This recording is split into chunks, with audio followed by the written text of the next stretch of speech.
Smoke filled the air as the sun began to set over the ancient city of Troy. It painted the sky in shades of orange and red, but there was no beauty in this twilight, only the smell of burning wood and the cries of the dying echoed through the streets. The city, once a jewel of the Aegean, was now a battlefield, a place where dreams turned to ashes and hope flickered like a candle in a storm. The Trojan War, a conflict that had raged for 10 long years, was drawing to a devastating conclusion. It all started with a single act of betrayal, when Paris, a young prince of Troy, took Helen, the wife of Menelaus, king of Sparta. Her abduction set off a chain reaction, pulling in heroes and warriors from across Greece. They banded together, vowing to bring her back, and soon the ships filled the shores, ready to launch an all-out assault on Troy. It was a war that defined a generation, filled with heroism, tragedy, and heartbreak. As the siege progressed, the walls of Troy, built with strength and pride, became a sanctuary for its people. They believed that the gods would protect them. But as each day passed, the hope within the walls began to fade. The sound of swords clashing, the thud of arrows hitting stone, and the cries of the wounded became a haunting lullaby. Fear crept into the hearts of even the bravest warriors. Among the defenders of Troy was Aeneas, a man forged from both destiny and duty. He stood tall, his armor gleaming in the fading light, a figure of resilience amid chaos. He was a man of noble birth, the son of Anchises, a respected Trojan prince, and the goddess Aphrodite. This divine lineage had blessed him with unmatched strength and courage, but it also weighed heavily on his shoulders. Aeneas wasn't just fighting for his city, he was fighting for the legacy of his people, for the very future of Troy. Aeneas felt the weight of his fate pressing upon him as he gazed at the crumbling walls, the city he loved so dearly. His heart ached for the families living within those battered stones, children playing in the streets, lovers whispering sweet nothings, and the elderly reminiscing about better times. Now, their laughter had been replaced by the sounds of despair and destruction. He could hear the cries of mothers searching for their lost children, the wails of fathers mourning the fallen. Each sound pierced his heart, igniting a fire of determination within him. The once great city, filled with bustling markets and vibrant life, was now shrouded in fear. The people of Troy had become shadows of their former selves, eyes wide with terror as they watched their world crumble. Aeneas fought alongside his fellow warriors, not just for the glory of battle, but to protect the lives of those who depended on him. He led charges against the Greek invaders, rallying his men with every breath, urging them to fight for their home. With every clash of swords, he felt the anger of the gods and the desperation of his people surging through him. But Aeneas's struggles were not solely on the battlefield. In the quiet moments between battles, he wrestled with his thoughts and the ominous prophecies surrounding him. The gods whispered secrets to him in dreams, warning of a destiny beyond Troy, a future filled with hardship but also promise. He was meant to be more than just a soldier, he was destined to forge a new path, a new home. Yet, as he stood in the ruins of his beloved city, the thought of leaving it behind was unbearable. One fateful night, while the flames of battle flickered in the distance, Aeneas was visited by a vision. He saw a great city rising in the distance, a city that would one day become the heart of a vast empire. But along with that vision came an overwhelming sense of loss. The faces of those he loved, his father Anchises, his son Aeneas, and the brave comrades he fought alongside, flashed before him. They were woven into the very fabric of Troy, and the thought of leaving them behind felt like a betrayal. In the throes of war, Aeneas faced his greatest challenge, balancing the weight of his heart with the burden of his destiny. He could almost feel the walls of Troy closing in around him, each stone a reminder of what he stood to lose. Yet the war pressed on, and as the Greeks drew nearer, the time for decisions loomed.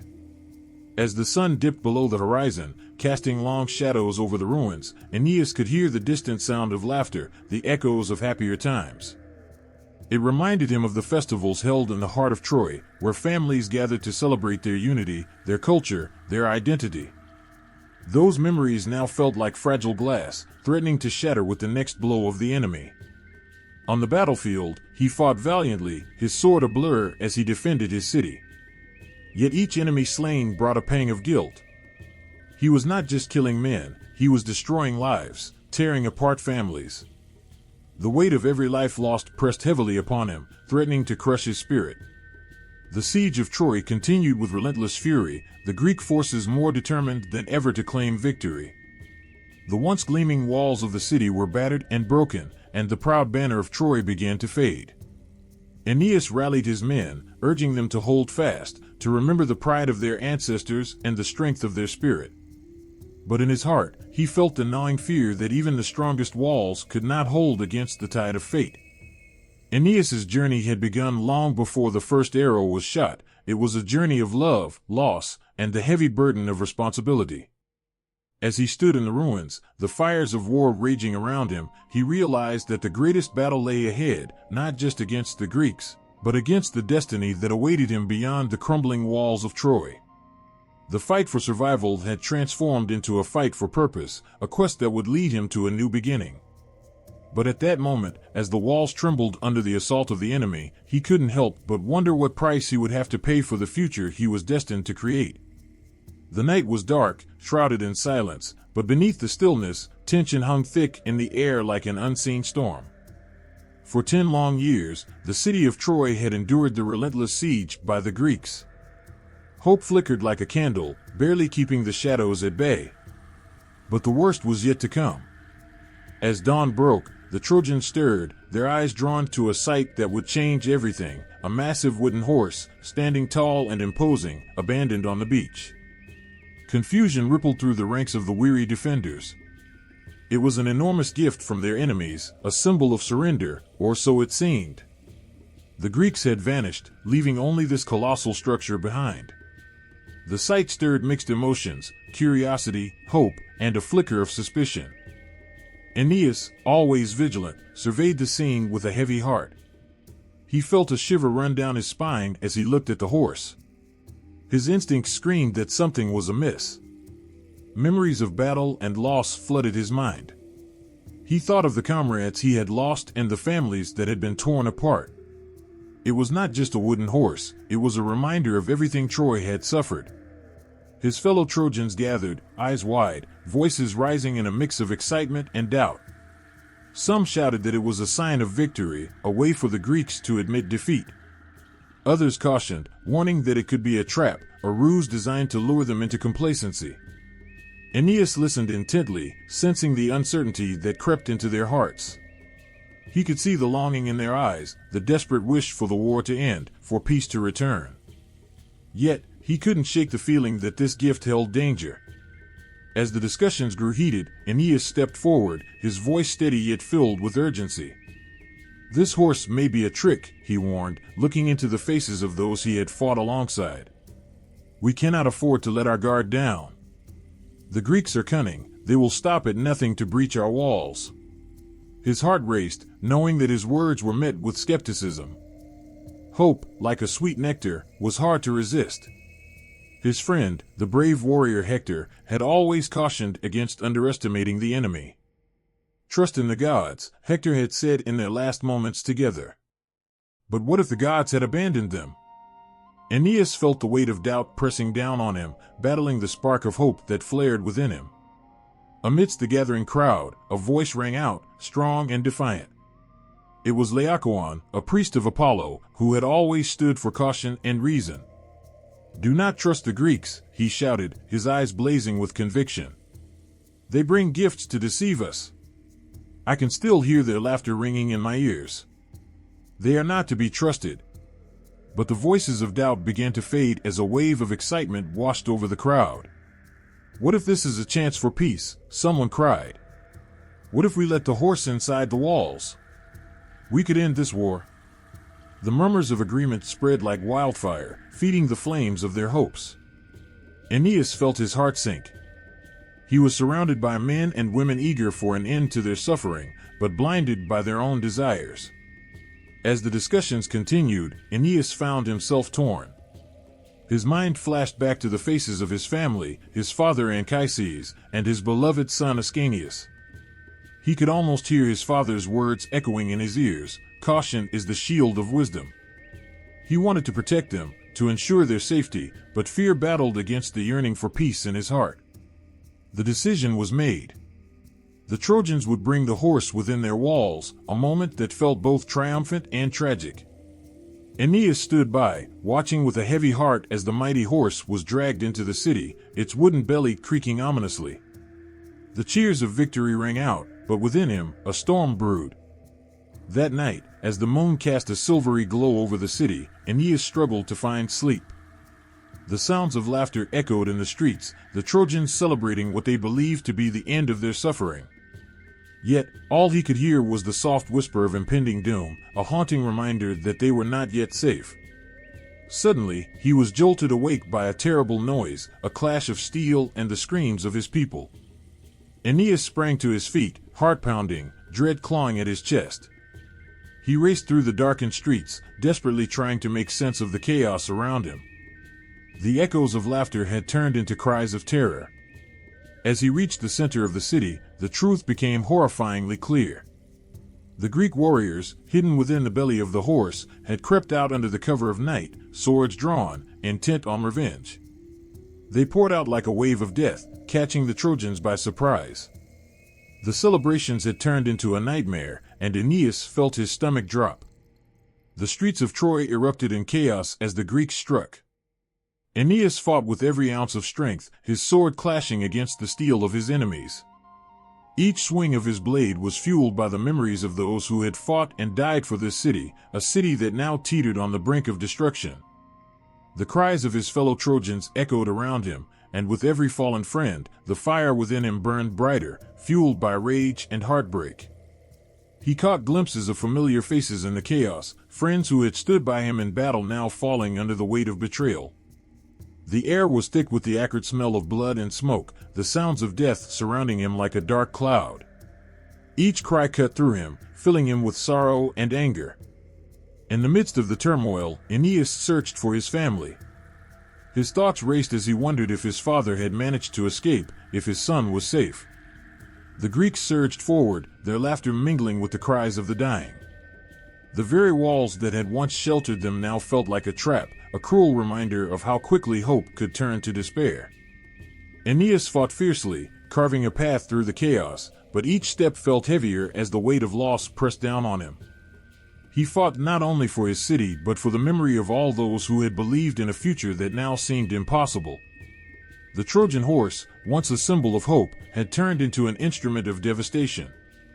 As he battled through the darkness, he felt a flicker of determination rise within him. Even as the walls of Troy crumbled around him, he refused to let despair take hold. Aeneas knew that the heart of Troy lay not in its stones, but in its people, the very souls who had fought alongside him.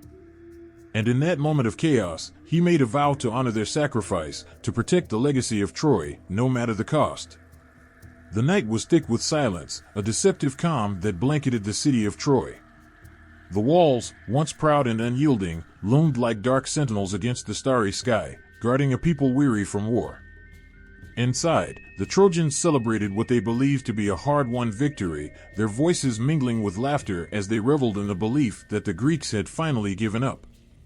But beneath the surface, a deadly deception was brewing, a storm that would soon unleash chaos. Aeneas moved through the streets, trying to shake the unsettling feeling that had gripped him since the wooden horse had been brought inside the walls. The cheers of his fellow citizens echoed in his ears, but the unease in his heart drowned them out. He could sense that something was terribly wrong. Aeneas had always trusted his instincts, and tonight they screamed at him like a wild beast trapped in a cage. As the moon hung high, casting a pale light over the city, the stillness was shattered by a sound that sent chills racing down Aeneas's spine, the clattering of armor, the pounding of boots on stone, and the unmistakable shouts of men ready for battle. The Greeks had not abandoned the fight, they had merely been waiting, hidden within the belly of the horse, and now they poured out into the streets, their eyes wild with the thrill of war. The moment was surreal, like a nightmare come to life. Aeneas watched in horror as the Greeks, armed and furious, emerged from their wooden prison. They attacked with ruthless precision, striking at the heart of the unsuspecting Trojans. Aeneas felt a cold wave of dread wash over him. The celebrations turned into screams of terror, and the city he had fought to protect erupted into chaos. "Get to safety," he shouted, his voice rising above the cacophony. To the walls! Protect our people! But his words were lost in the growing storm of panic. The streets became a hellscape, filled with the sounds of clashing swords and anguished cries. The very air seemed to burn with desperation as the Trojans fought to comprehend the betrayal unfolding before them. Aeneas sprinted through the chaos, the weight of his armor heavy against him. He could see friends and neighbors falling, struck down in a frenzied onslaught. The ground was slick with blood, and the cries of the dying rang in his ears, each one a dagger to his heart. He felt a sense of urgency. He needed to find his father, Anchises, and his young son, Aeneas. They were all he had left, the last pieces of his heart in a city about to be consumed by flames. With each step, he fought against despair. He pushed through the throng of terrified citizens, his heart pounding as he called out for his family. The streets twisted and turned, a labyrinth of confusion where hope was all but lost. Shadows darted past him, warriors clad in armor that glinted in the firelight, their faces set in grim determination. "Father! Aeneas," he cried out, the names tumbling from his lips like a prayer. Aeneas's mind raced with thoughts of his son, the little boy who had looked at him with such trust. He imagined Aeneas's laughter, a sound that felt like a distant memory now, lost in the chaos. He couldn't allow the darkness to swallow them whole. He would find them. As he rounded a corner, Aeneas stumbled upon a group of soldiers, their eyes wide with fear as they fought against the tide of Greek invaders. Without thinking, he plunged into the fray, swinging his sword with all his might, the rage and sorrow fueling each strike. He fought like a lion, his heart ablaze with the determination to protect his family and his people. With every enemy he felled, he felt a flicker of hope ignite within him. But the tide was against them. The Greeks poured in, relentless and furious, each one a reminder of the betrayal that had led them here. Aeneas fought his way through the chaos, his heart racing as he felt the walls of Troy trembling under the weight of despair. The familiar streets morphed into a nightmare, the flames licking at the sky, consuming everything in their path. Finally, he spotted his father. Anchises stood by a crumbling wall, a figure of calm amidst the storm, his face etched with worry. Aeneas rushed to him, breathless with relief. "Father! We must leave. The city is falling." Anchises' eyes were filled with sorrow, yet there was a flicker of pride as he looked at his son. "I will not leave without your mother," he replied, voice trembling. "We cannot abandon her." Aeneas felt a pang of despair. His father was right, the bonds of family ran deep, but time was slipping away. They had to act quickly. "Come with me," Aeneas urged, grabbing his father's arm. The world around them was unraveling. The cries of the dying echoed, the flames casting eerie shadows that danced across the ruins of their once great city. But the sound of laughter and celebration felt like a cruel joke now, overshadowed by the cries of desperation and anguish. With every step, Aeneas felt the world closing in around them. He glanced over his shoulder, the chaos swirling like a tempest. They needed to find Aeneas. "Father, where is Aeneas?" he shouted, the words barely escaping his throat through the fear and urgency. "I left him with the women in the temple." Anchises replied, his voice strained. "We must hurry." Aeneas's heart raced. The temple, his son's sanctuary in the midst of the storm, held the last thread of hope in the midst of despair.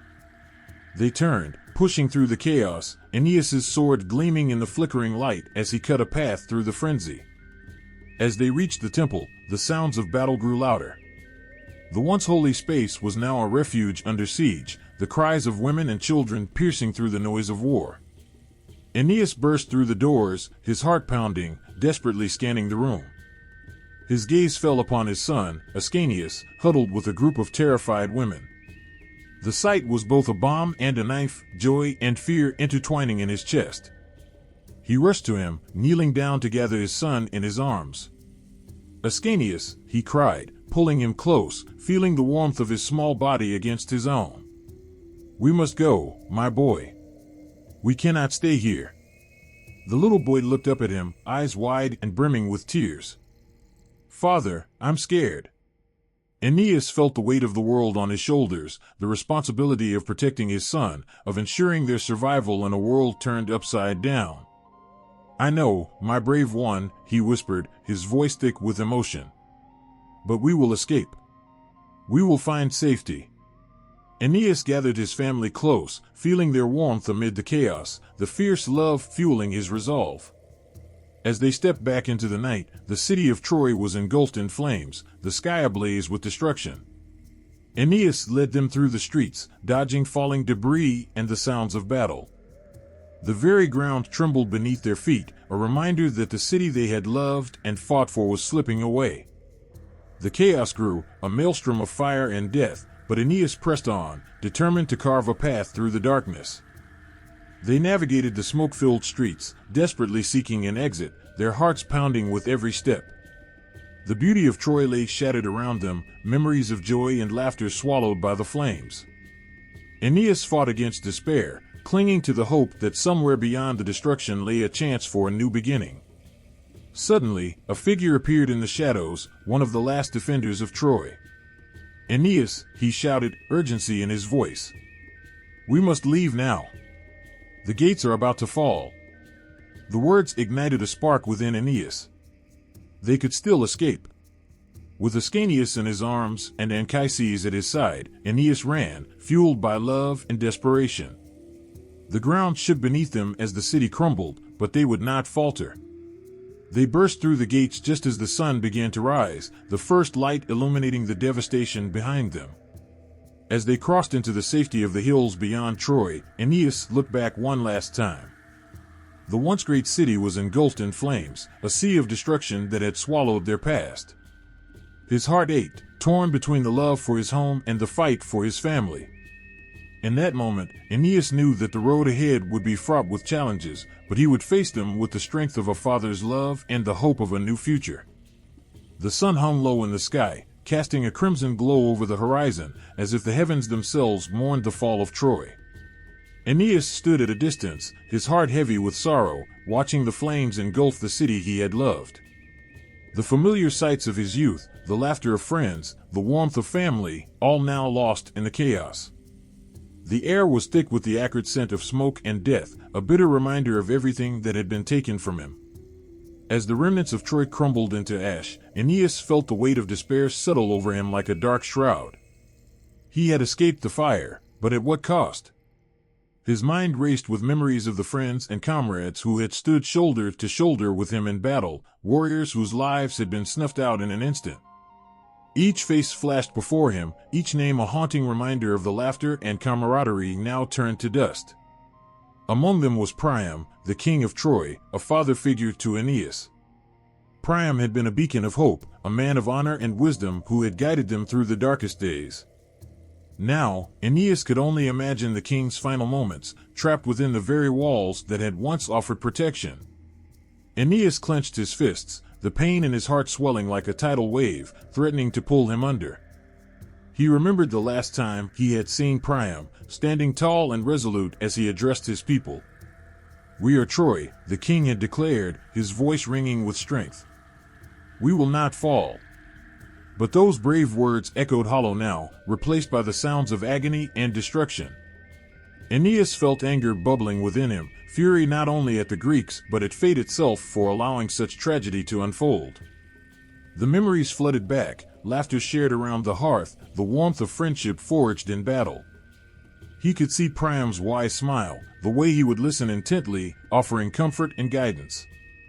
The image of the king, sword in hand, rallying his warriors, came crashing back into his mind. Aeneas had admired Priam's strength, his unwavering belief that they could prevail. But now, that strength lay shattered in the ashes of their once mighty city. As he turned away from the flames, Aeneas stumbled through the rubble, searching for familiar faces amid the chaos. Each step felt heavier than the last, each breath a reminder of the weight of loss pressing down on him. The streets, once vibrant with life, now lay silent, broken by the echoes of battle. His heart ached for the friends he had lost, comrades who had fought bravely, side by side, only to be swallowed by the flames of war. He remembered Hector, Priam's son, whose courage had inspired them all. Hector had fought valiantly, his spirit shining bright even in the darkest moments. Aeneas could still hear the sound of his voice, rallying their troops, urging them forward. For Troy! Hector had shouted, a cry that had resonated in their hearts. But now, all that remained were the memories of battles fought and friends lost. As he wandered through the ruins, he came upon a group of survivors, their faces etched with despair. The sight of familiar faces brought a flicker of comfort, but it was quickly snuffed out by the grim reality surrounding them. Have you seen Priam? Aeneas asked, desperation creeping into his voice. The group shook their heads, eyes filled with tears, their silence echoing the loss they all felt. Everywhere he looked, the remnants of their once great city lay scattered like broken dreams. Aeneas stumbled upon the charred remains of the palace, its splendor now reduced to smoldering ruins. Memories of joyful gatherings and celebrations flooded his mind, contrasting sharply with the destruction around him. He could almost hear the laughter of his friends, the joyous songs that had once filled the halls, now replaced by the oppressive silence of death. Suddenly, a memory pierced through the fog of sorrow, a vision of Priam standing before the altar of Zeus, praying for guidance and protection for his people. May the gods watch over us, Priam had whispered, his voice filled with a deep sense of duty. But the gods had turned their backs, leaving Troy to the ravages of war. Aeneas felt the tears streaming down his face as he mourned the loss of faith, not only in the gods, but in the very essence of their existence.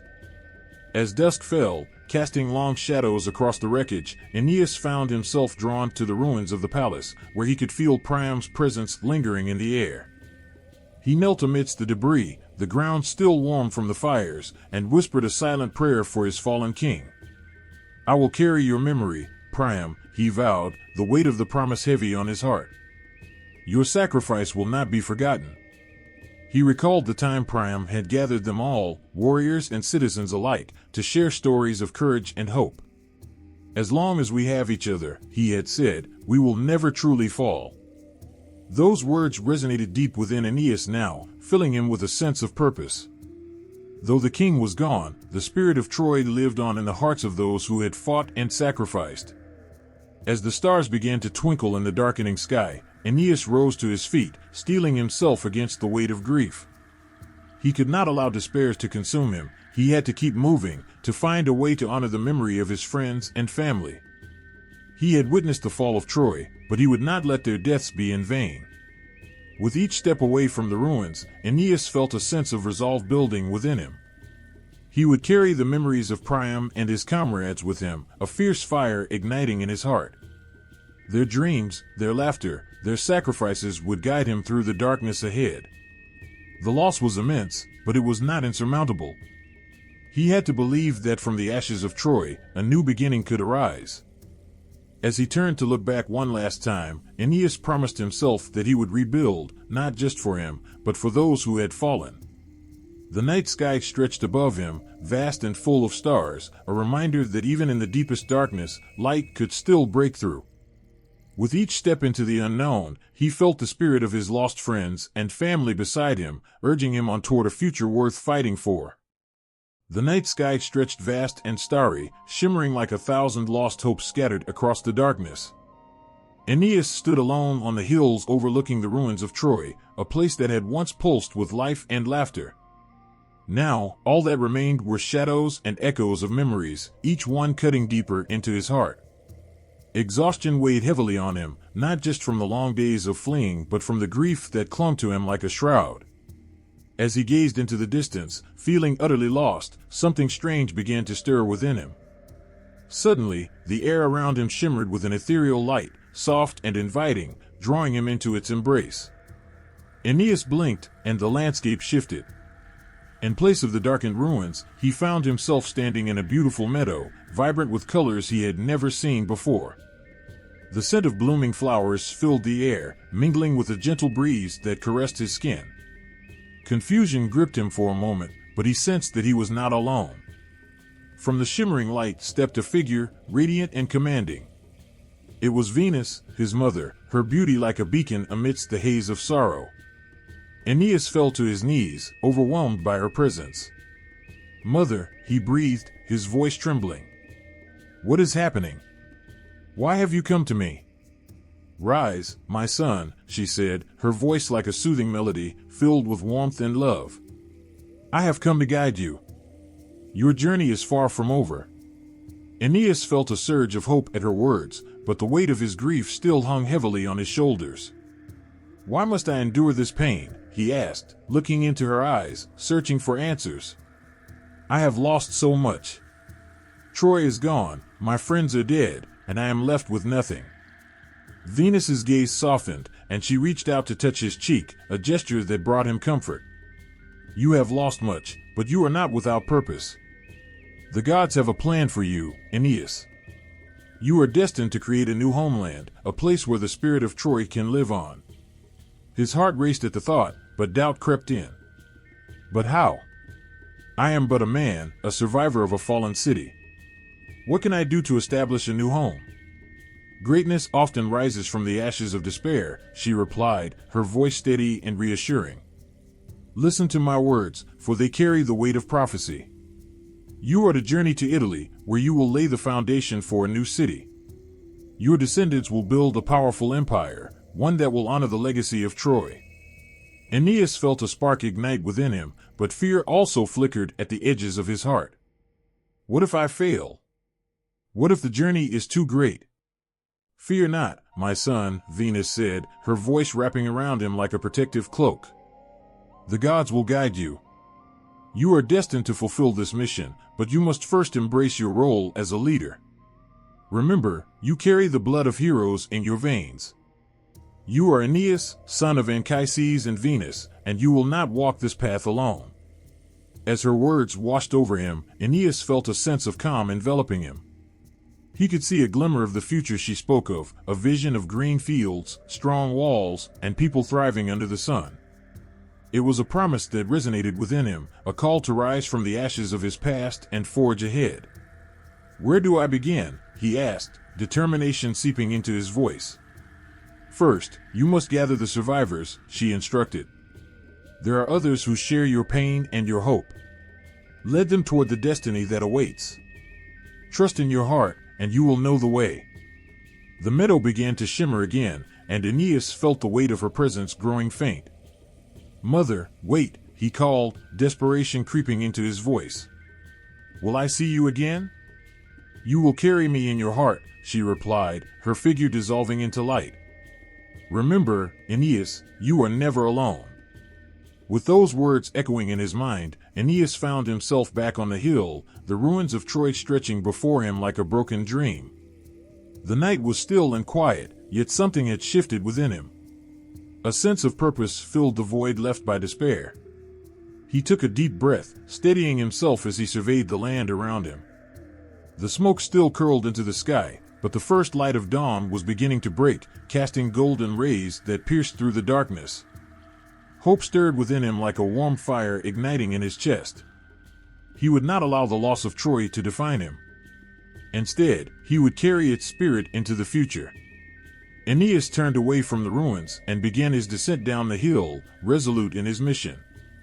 He had to find the others, the ones who had survived the flames and the chaos. As he walked, memories of his friends flooded back, each one a reminder of what had been lost. But he also thought of their strength, their courage, and how they had fought for their home. They had shared laughter, battle, and dreams, and now, together, they could create something new. He reached the place where they had gathered after the fall, a small clearing away from the ruins. The faces of his companions were etched with sorrow, but as he approached, he could see a flicker of hope in their eyes. They were survivors, just like him. We must leave this place, he announced, his voice steady and firm. The gods have a plan for us.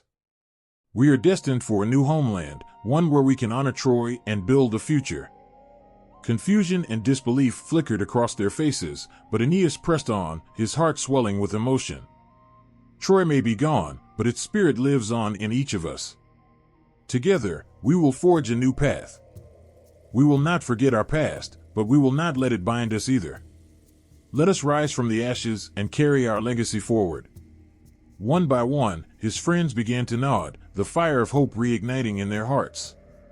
Aeneas could see the strength returning to their eyes, the shadows of despair lifting.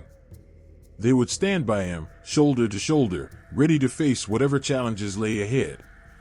As the sun broke over the horizon, bathing them in golden light, Aeneas felt a renewed sense of purpose. The divine mission he had received pulsed within him like a heartbeat, guiding him toward the unknown. Together, they would embark on a new journey, one that would lead them to their destiny. With each step they took away from the ruins, Aeneas felt the weight of loss begin to lift, replaced by the promise of a brighter future.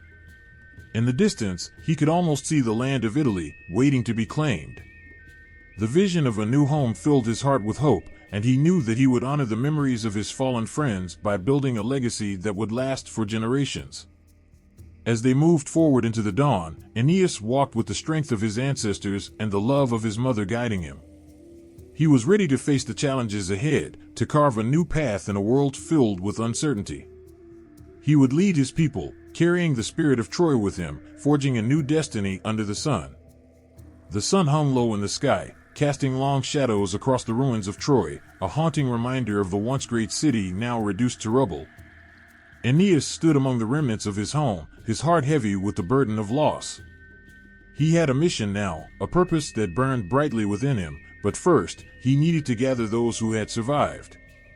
The thought of rallying the remnants of his people filled him with both hope and trepidation.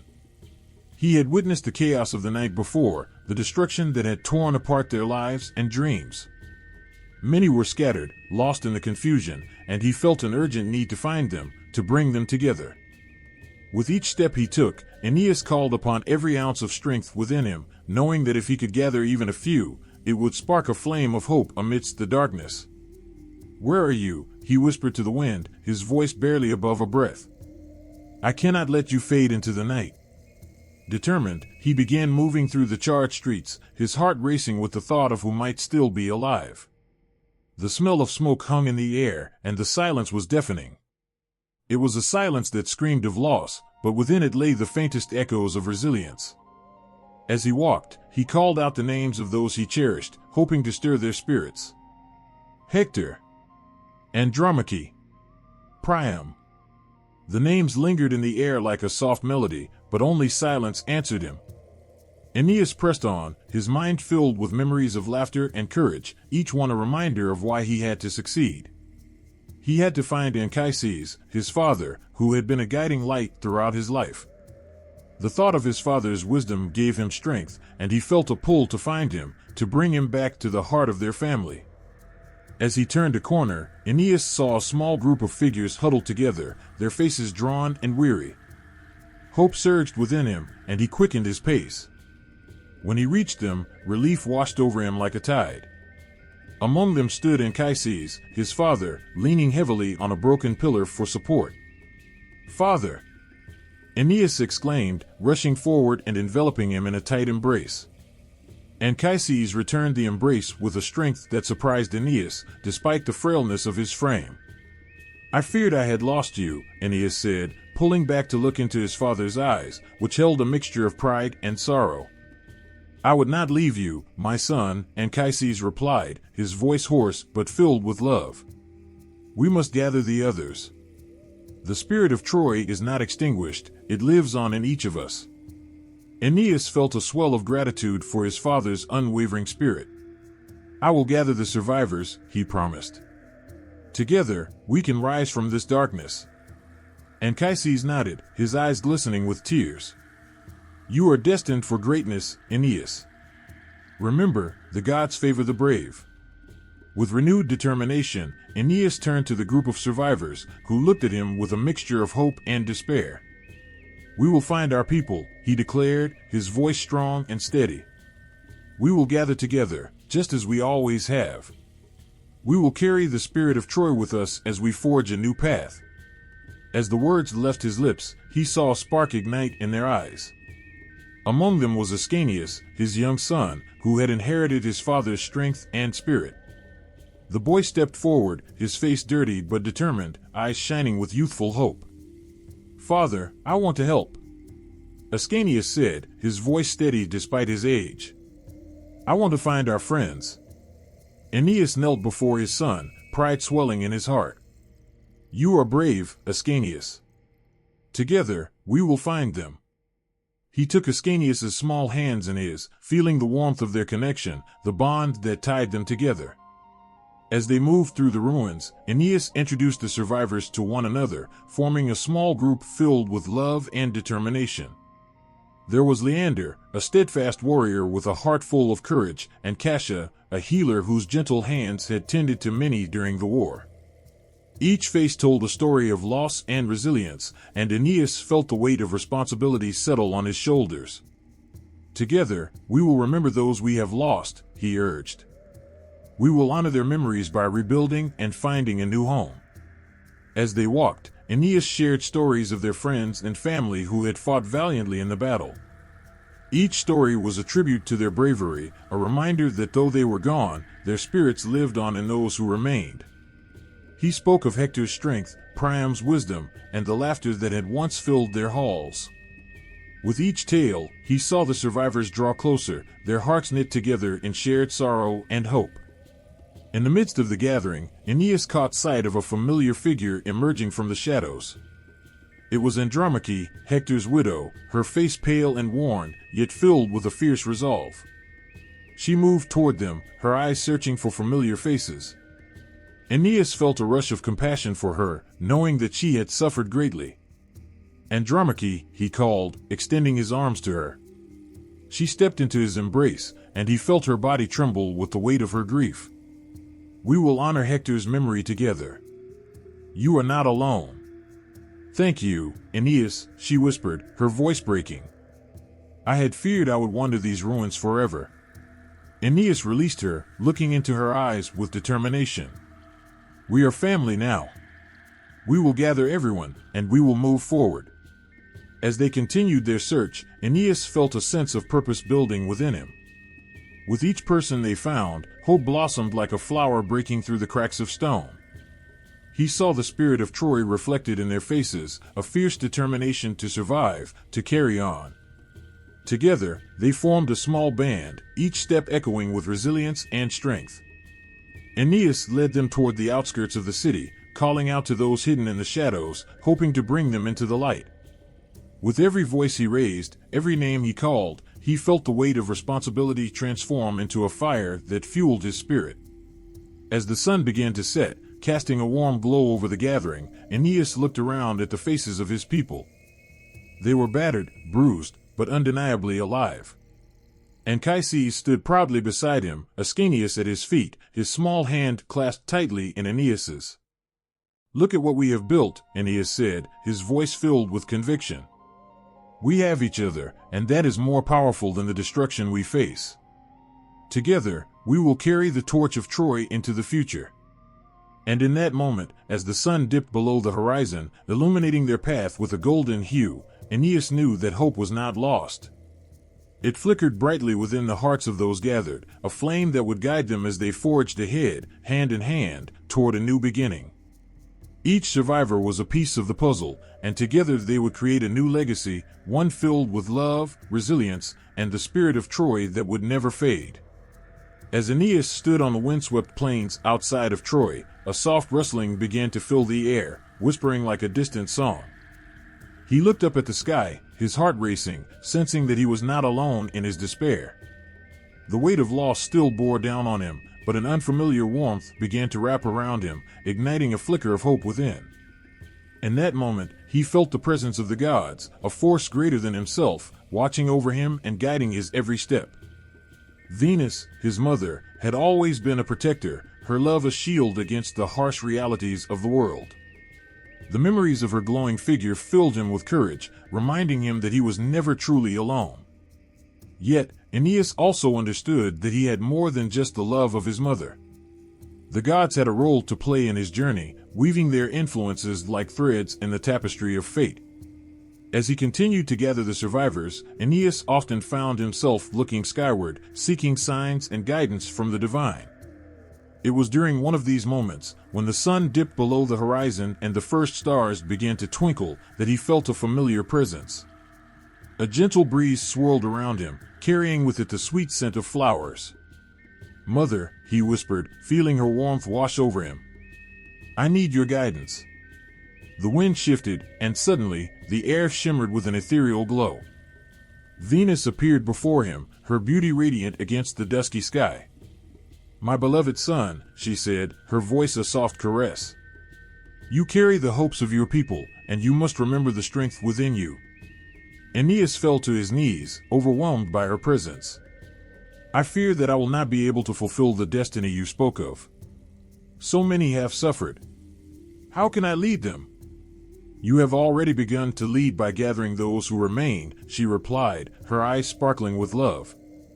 "But remember, Aeneas, you are not alone in this. The gods watch over you, and I will guide you in your darkest hours." A sense of calm settled over him, and he rose to his feet, feeling the weight of his responsibility shift. "What must I do next?" "You will encounter many challenges ahead. But fear not, for I will send aid when you need it most," she assured him. "Trust in your heart, and listen for the call of the gods." As the vision faded and the wind settled, Aeneas felt invigorated. He turned to his companions, their faces reflecting a mixture of hope and uncertainty. "We must move forward," he called out, his voice strong and clear. "Together, we will face whatever comes our way." Days turned into weeks, and as they traveled, Aeneas found himself relying more on the gods' guidance. During one particularly dark night, as the moon hung low and heavy in the sky, he felt a stirring in his heart. It was an urgency, a feeling that something significant was about to happen. Just as he finished gathering the survivors around a small fire to share stories, the air crackled with energy, and a powerful figure emerged from the shadows. It was Jupiter, the king of the gods, his presence commanding and awe-inspiring. The very ground seemed to tremble beneath his feet. Aeneas instinctively bowed his head, overwhelmed by the majesty before him. "Aeneas, son of Anchises," Jupiter said, his voice resonating like thunder. "You have shown great courage in the face of despair. The path you walk is filled with trials, but I will bless your journey." Aeneas felt a rush of gratitude flood through him, and he dared to look up at the mighty god. "Great Jupiter, what must I do to earn your favor?" "Lead with strength and honor," Jupiter replied, his gaze piercing yet reassuring. "Your people look to you for guidance, and in you, their hopes rest. Keep faith in the divine, for you are destined to establish a new home, a city that will rise from the ashes of Troy." Aeneas felt the weight of Jupiter's words settle over him like a mantle of power. "I will do my best," he vowed, his heart swelling with determination. "I will carry the spirit of Troy with me, and I will protect those who remain." With a nod, Jupiter extended his hand, and a radiant light enveloped Aeneas. He felt strength coursing through him, filling every part of his being. It was as if the very essence of the gods had become intertwined with his spirit. In that moment, he understood that he was not just a survivor, he was a leader chosen by fate. As the vision faded and the night returned to stillness, Aeneas looked at his companions, who watched him with wide eyes. "We are under the protection of the gods," he declared, a fire igniting within him. "We will find a new home, a place where we can honor those we have lost." With renewed purpose, Aeneas continued their trek, each step echoing with the promises of the gods.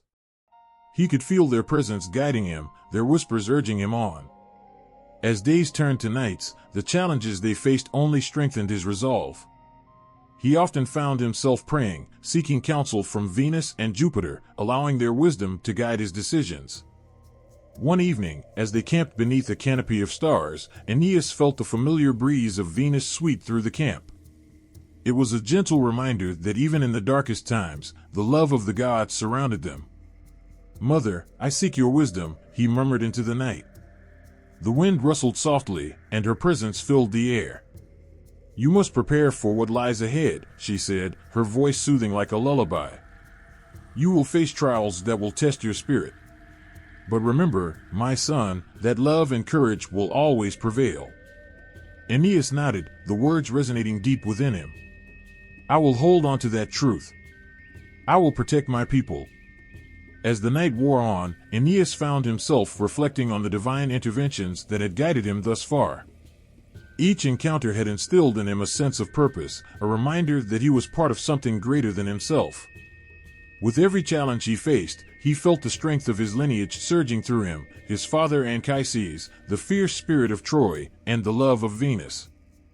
In moments of doubt, he recalled the words of Jupiter, urging him to lead with honor and strength. The image of his mother, radiant and wise, inspired him to forge ahead. Aeneas understood that his mission was not just about survival, it was about legacy, about ensuring that the spirit of Troy would not be forgotten. As they traveled toward the unknown, he knew that the gods would continue to watch over him. He would face whatever challenges lay ahead with the conviction that he was chosen for this path. Each step brought him closer to his destiny, a destiny intertwined with the hopes of his people and the divine will of the gods. And so, with the stars as his guide and the whispers of the gods echoing in his heart, Aeneas moved forward, ready to embrace whatever trials awaited him. With each day, he felt a growing connection to the divine, a reminder that he was never truly alone on this path of fate. The sun began to rise over the horizon, painting the sky in hues of gold and crimson, as Aeneas and his group set sail toward Thrace. After leaving the ruins of Troy behind, they were filled with uncertainty but also a flicker of hope. They longed for safety, for a place to rest their weary bodies and troubled minds. As the shores of Thrace drew closer, they felt the anticipation of a new beginning swell within them. Upon landing, Aeneas looked around at the lush landscape, the tall trees swaying gently in the breeze, and the sound of waves lapping against the shore. For a moment, it seemed that they had finally found a sanctuary, a place where they could heal from their wounds. They made their way inland, grateful for the rich earth and the scent of blooming flowers that filled the air. Here, they could breathe again, far from the devastation that had marked their lives. As they ventured deeper into Thrace, the group came across a clearing where a small village lay nestled among the trees.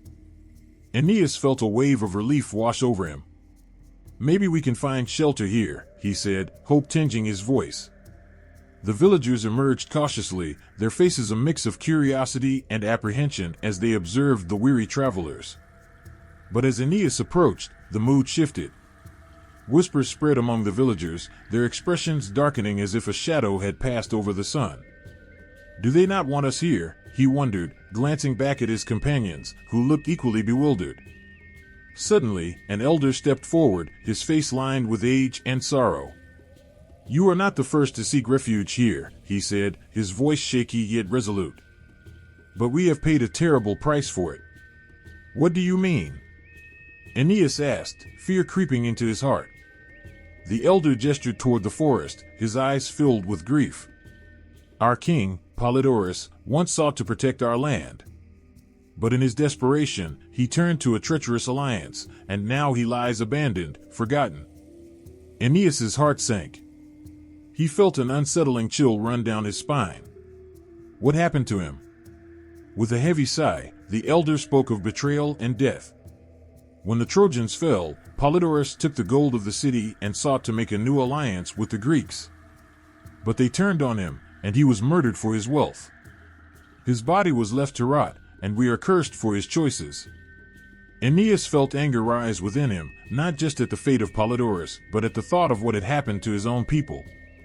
"We too have lost everything," he said, his voice thick with emotion. "But we seek to honor those we have lost, to build anew." The elder looked at Aeneas, a flicker of understanding crossing his face. "You carry the burden of many. But know that the ghosts of this land are restless. If you stay, you may also suffer their fate." Aeneas turned to his companions, who stood in silence, the weight of uncertainty heavy in the air. He understood their fears. They had barely escaped the destruction of Troy, and now they faced yet another dark chapter. "We must honor Polydorus," Aeneas declared, determination rising within him. "We cannot turn away from those who have suffered before us." The villagers hesitated, but then nodded slowly, their faces a mix of hope and sorrow. Aeneas led the group toward the nearby forest, the air thick with tension. As they walked, he felt the weight of Polydorus' fate hanging over them like a shroud. They soon reached a clearing where they found the remains of an old temple, overgrown and decaying, the altar still adorned with wilted flowers and remnants of offerings. Aeneas approached the altar and knelt before it, feeling the energy of the land beneath him. "O spirits of Thrace," he said, his voice steady yet filled with emotion. "We come in peace, seeking refuge and a new beginning. We honor the memory of King Polydorus, whose choices led him to this fate. As he spoke, a breeze swept through the clearing, carrying the soft rustle of leaves and the faint whispers of the past. It felt as if the very air around them stirred with emotion, and Aeneas could almost hear the echoes of lost souls yearning for peace. He reached out and placed a handful of earth on the altar, a humble offering to honor the fallen king and the people who had suffered in silence. "May your spirit find rest," he continued, tears brimming in his eyes. "And may we learn from your mistakes." His voice broke as he finished, the sorrow of their collective loss filling the air. The survivors stood around him, their eyes glistening with shared grief, feeling the weight of Aeneas's words resonate within them. They, too, had lost so much. They, too, knew the pain of betrayal and abandonment. As they stepped back from the altar, Aeneas sensed a change in the air, as if the weight of tragedy was slowly lifting. It was subtle, but he felt the spirits of those lost begin to fade, releasing their grip on the land. The villagers looked at him with newfound respect, recognizing the honor he had bestowed upon their fallen king. Days passed, and Aeneas and his companions began to rebuild their strength in Thrace, yet the shadow of Polydorus lingered in their hearts. They worked alongside the villagers, sharing their skills and stories, slowly merging their lives. Aeneas felt a connection grow, not just with the land, but with the people who called it home, even if only temporarily. However, as time went on, Aeneas couldn't shake the feeling that they were still being watched. At night, whispers filled the air, and shadows danced at the edge of the forest. He gathered the survivors and spoke of the need to respect the land and its spirits, urging them to remember the lessons learned from Polydorus' fate. "Let us not repeat the mistakes of the past," Aeneas said one evening as they gathered around the fire. "We must be cautious. We have seen too much loss already." His words hung in the air like a promise, and the survivors nodded in agreement, the flickering flames reflecting their determination. They understood the risks, but they also felt a sense of purpose. They were not merely seeking refuge, they were forging a new path, one where they could honor the past while embracing the future. As they settled into their new routine, Aeneas couldn't help but feel a glimmer of hope amidst the sorrow. The stories of their fallen comrades began to intertwine with the history of Thrace, creating a tapestry of resilience and strength. They planted seeds of hope in the earth, determined to grow something beautiful from the ashes of their past. Yet, in the stillness of the night, Aeneas often found himself standing before the altar, whispering prayers to Polydorus and the spirits of the land. He sought guidance from the gods, hoping for a sign that they were on the right path. One night, as he stood alone under the stars, the air around him shimmered, and he felt a presence drawing near. It was Venus, her radiant beauty lighting up the darkness. "My son," she said softly, her voice like a gentle breeze. "You have honored the fallen well. The spirits are at peace, and your path is clear." Aeneas felt warmth envelop him, the love of his mother filling him with strength. "Thank you, mother," he replied, tears of relief brimming in his eyes. "But what comes next?" "Continue to lead with compassion and strength," she urged, her gaze steady and reassuring. "Your destiny lies ahead, and the time will come for you to move on. But for now, cherish this moment. Your heart carries the weight of many, and together, you will rise again."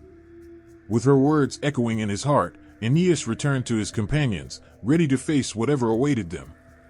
They had found a temporary refuge in Thrace, but he knew that their journey was far from over.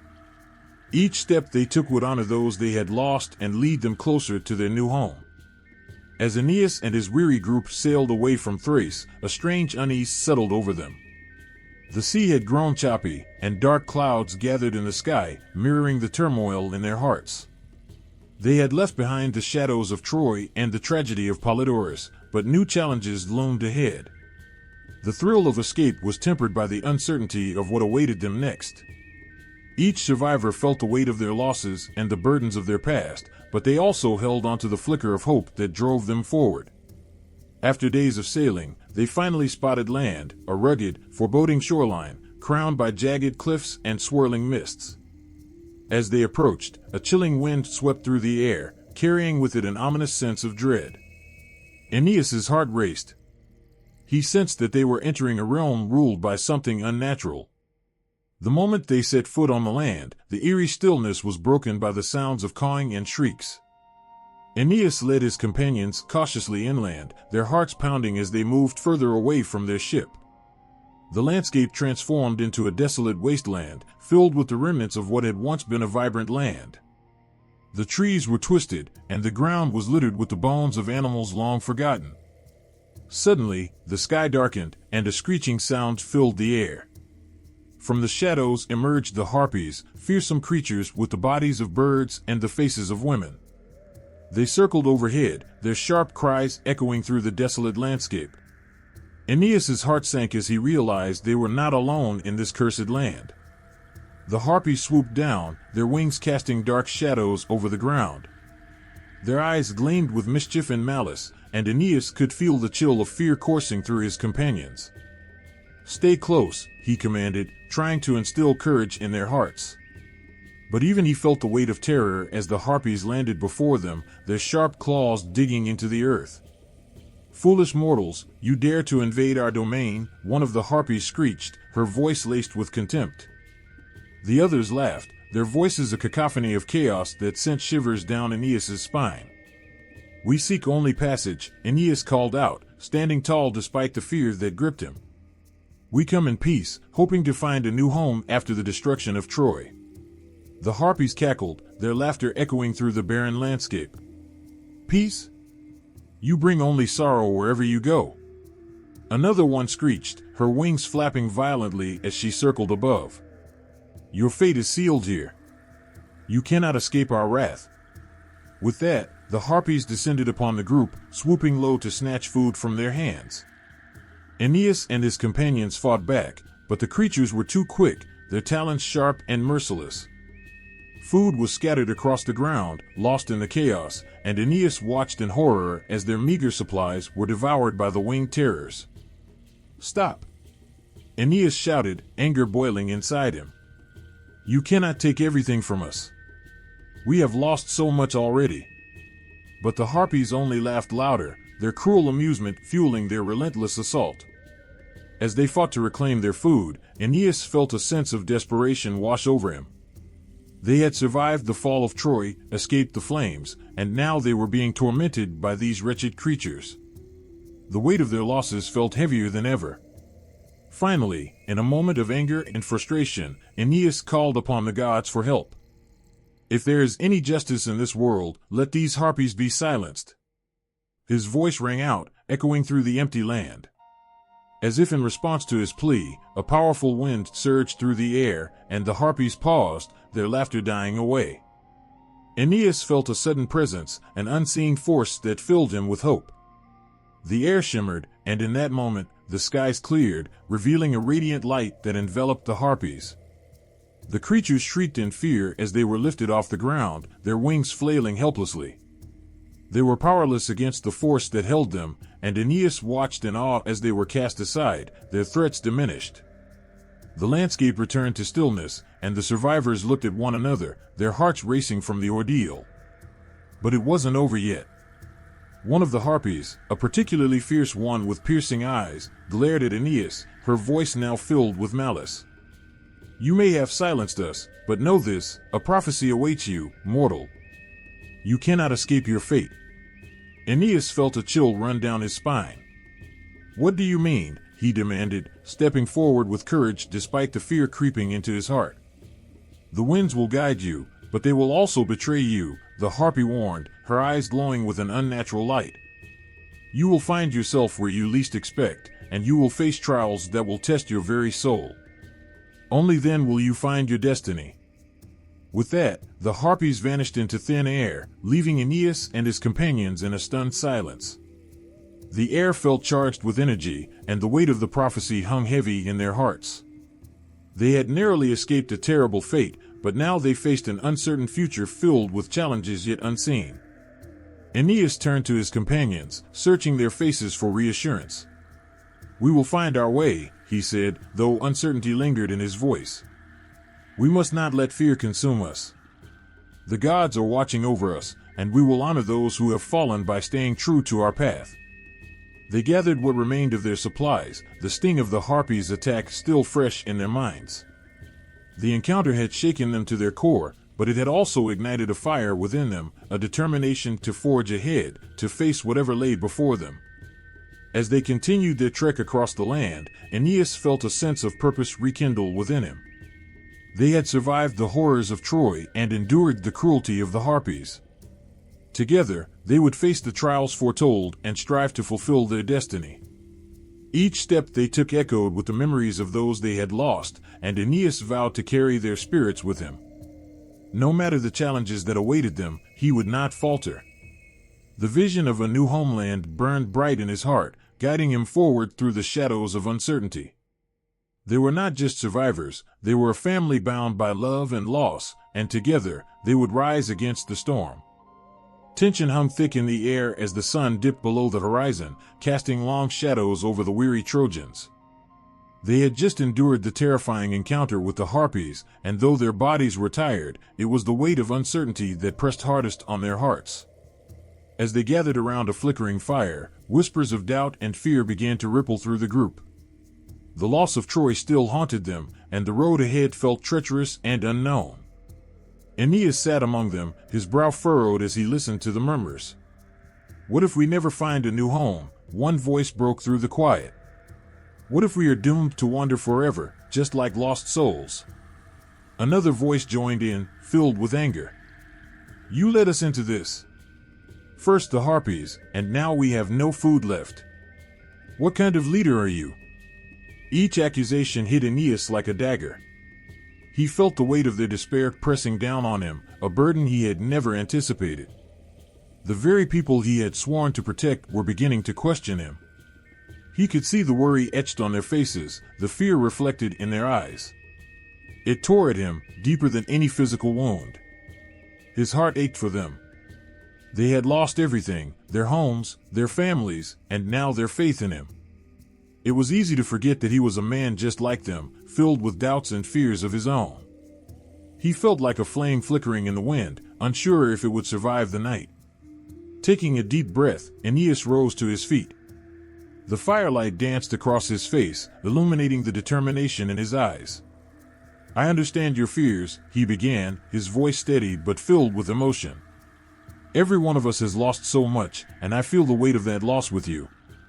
But we cannot allow despair to take hold. We have come too far to turn back now." He paused, searching the faces around him.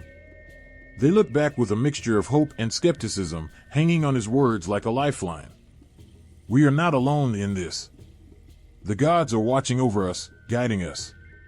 Each step we take brings us closer to a new home, a future we can build together." But the murmurs continued, doubts simmering just below the surface. "How can we trust in gods that have done nothing for us?" a voice called out from the back. "They allowed Troy to fall. Why should we believe they will help us now?" Aeneas felt a pang in his heart. Those words struck deeply. He, too, had questioned the gods. Why had they allowed such devastation to befall his people? But he pushed those thoughts aside. This was not about him, it was about the future of the Trojans. They needed a leader now more than ever, someone to rally them in the face of despair. "We have each other," Aeneas said, raising his voice to carry over the whispers. "We are a family. Together, we can face whatever lies ahead. We must rely on each other, on our strength, and on our memories of those we lost. They would want us to keep moving, to find peace again." His words resonated, sparking a flicker of hope in the hearts of the weary Trojans. Aeneas could see some of them nodding, their expressions softening.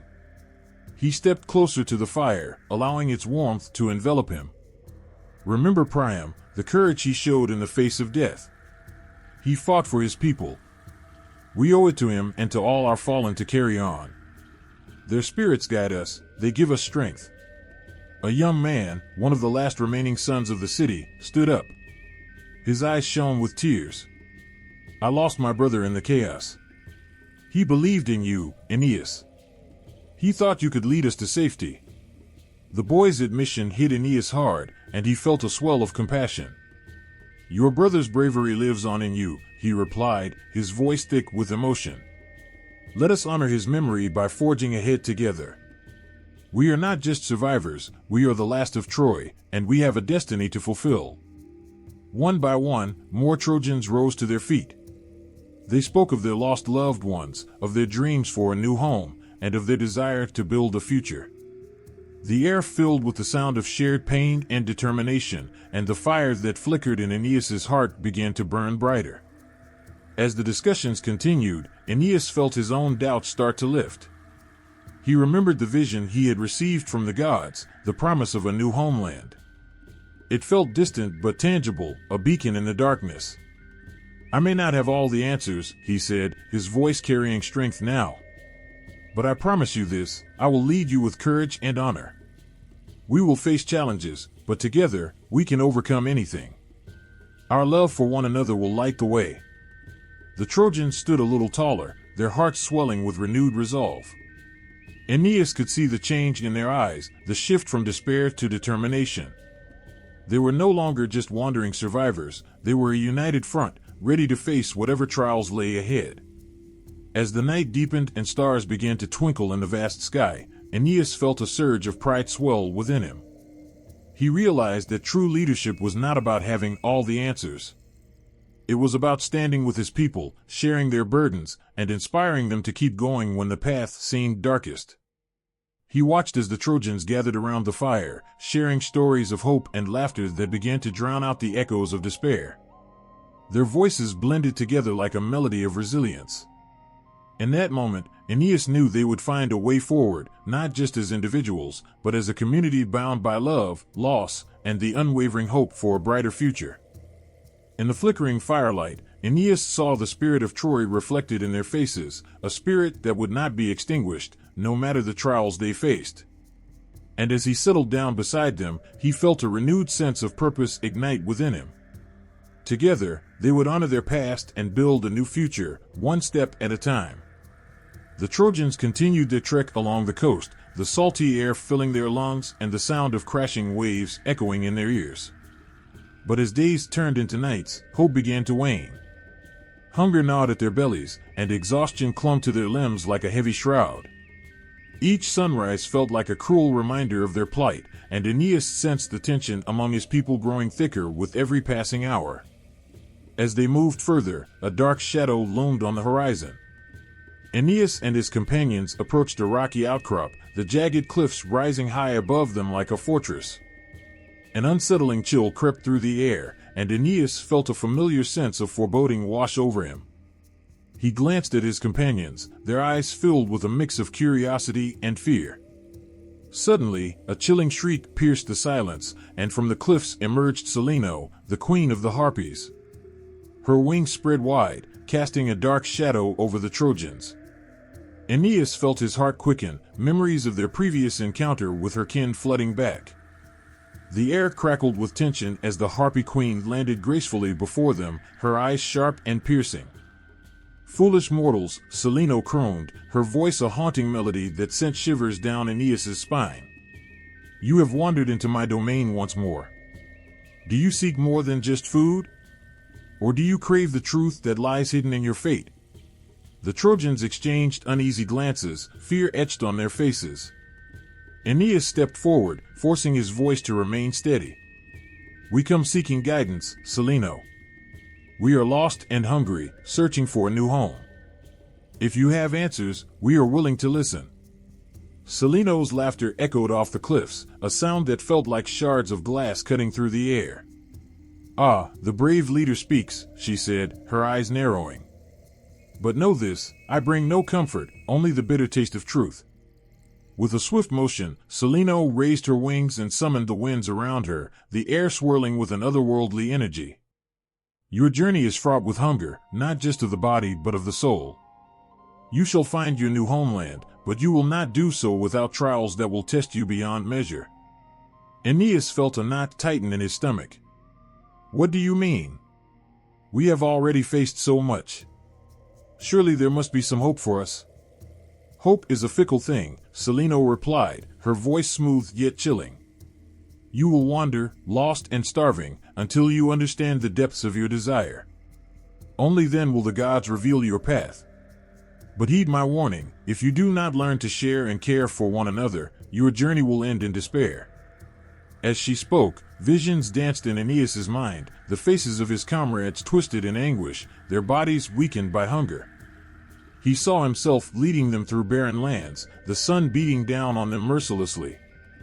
A sense of urgency gripped him, and he felt the weight of their future pressing heavily on his shoulders. "What must we do?" he asked, his voice rising with determination. "How can we avoid the fate you predict?"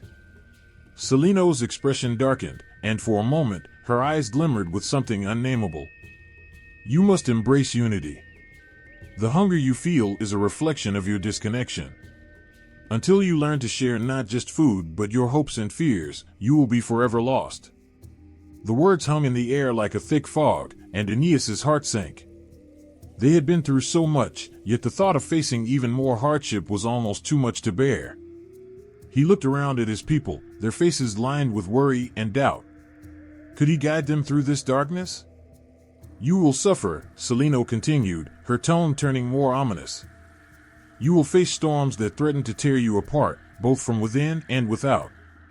But if you can find strength in each other, you may yet emerge stronger." With a swift movement, she unfurled her wings, creating a whirlwind of dust and debris. The Trojans stumbled back, shielding their eyes from the onslaught. Aeneas felt a surge of panic as Celaeno's form began to blur. "Remember my words, Aeneas. The hunger will be your test. Embrace it, and it may lead you to your destiny." As the dust settled, Aeneas looked around, disoriented. The Harpy Queen had vanished, leaving behind an air of uncertainty. The weight of her prophecy loomed heavy in the hearts of the Trojans. Aeneas could see the fear reflected in their eyes, the shadows of doubt creeping back in. "Gather around," he said, trying to project strength even as he felt the tremors of anxiety within. The Trojans moved closer, forming a circle around him. "Celaeno's words may frighten us, but they also hold a lesson. We must not allow fear to divide us. We have faced too many challenges already, and we cannot let hunger drive us apart." He looked into the faces of his comrades, feeling the pulse of their shared suffering. "We are in this together. If we share what little we have, we can endure. We are family, and we must learn to lean on one another. Let us be a source of strength for each other, not a burden." A young woman spoke up, her voice trembling. "But what if there's not enough? What if we run out of food? What will happen to us?" Aeneas felt a surge of empathy. "We must trust that the gods will provide. We may not know how or when, but we cannot give in to despair. We must face each day with courage, reminding ourselves that we are still alive, still together. Our love for one another will be our greatest weapon against hunger." Gradually, a sense of unity began to blossom among them. Aeneas could see the resolve in their eyes, a flicker of hope igniting amidst the darkness. They were still standing, still fighting for each other, and that was something worth holding on to. As they sat around the flickering fire, sharing the last remnants of their food and stories of their lost loved ones, Aeneas felt the weight of Celaeno's prophecy shift ever so slightly.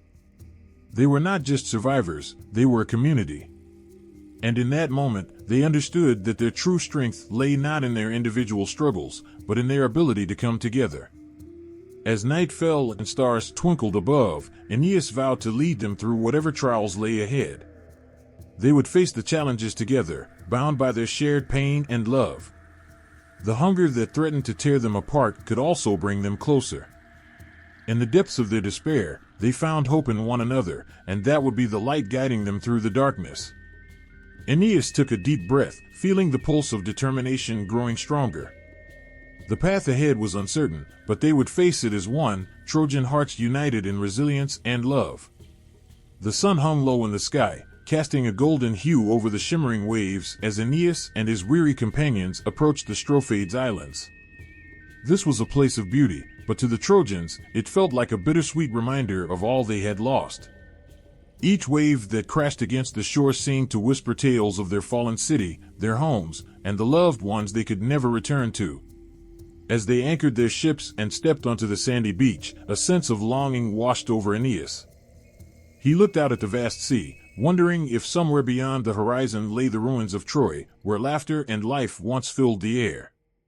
Now, only echoes of sorrow remained. The air smelled of salt and freedom, yet the Trojans carried the weight of their past like a heavy cloak, each breath a reminder of the lives they had once lived. Aeneas took a deep breath, trying to shake off the melancholy that threatened to engulf him. "Let's gather supplies," he urged his companions, his voice steady despite the storm brewing in his heart. "We need to be prepared for whatever lies ahead." Yet even as he spoke, he felt the weariness of his people, the weight of their grief pulling them down. As they searched the island for food and fresh water, Aeneas couldn't help but notice the shadows that seemed to cling to them. He saw their eyes, once bright with hope, now dimmed by sorrow. They collected berries and fish, but their hands moved slowly, as if the very act of survival was a reminder of the lives they had left behind. Later, as the sun dipped below the horizon and the sky transformed into a canvas of oranges and purples, Aeneas gathered his companions around a flickering fire. The flames danced in the cool night air, but the warmth was not enough to chase away the chill of their memories. "We have lost so much," Aeneas began, his voice soft yet firm. "But we must remember our loved ones, their laughter, their stories, the joy they brought into our lives." Each word felt heavy, as if he were lifting the weight of their grief from his own shoulders and placing it gently onto the flames. One of the Trojans, an older man named Old Lycaon, spoke up, his voice thick with emotion. "I can still hear my daughter's laughter echoing in the halls of our home. Every time I close my eyes, I see her face. It is as if I have lost a part of my very soul." His eyes glistened with unshed tears, and Aeneas felt his heart twist in sympathy. "Each of us carries a piece of Troy in our hearts," Aeneas replied, looking around at the faces illuminated by the firelight. "They live on in our memories. They are our strength. And in our quest to find a new home, we must honor their memory by forging ahead, together." The flames crackled as if in agreement, but the air remained heavy with loss. One by one, the Trojans began to share their memories, their joys, their loves, and their regrets. A young woman spoke of her brother, who had fought valiantly in the streets of Troy. An elderly man recounted tales of the great feasts they once shared, laughter spilling over like wine. With every story, the fire flickered brighter, fueled by the warmth of their shared memories. Yet, amid the laughter, there were tears, tears for the lives lost, the moments never to be reclaimed. Aeneas listened intently, his heart swelling with both sorrow and pride. They were not just survivors, they were a family, bound together by their shared grief and resilience. As the night deepened, Aeneas gazed at the stars scattered across the velvet sky. He thought of his own family, of Priam and the others who had fallen. It felt like a cruel joke that they should be here, alive and carrying on, while so many lay buried in the ashes of Troy. He wished they could feel the warmth of the fire, hear the stories being shared, and know that their sacrifices were not forgotten. The sound of waves crashing against the shore echoed in the silence as the Trojans fell into a reflective hush. Aeneas felt the weight of his duty pressing down on him. He had promised to lead them to a new home, to a place where they could rebuild their lives, but how could he do that when their hearts were so heavy with loss? In that moment, the Harpy Queen's words came rushing back to him, her prophecy lingering like a specter in the shadows. They had to learn to share not just their food, but their burdens as well.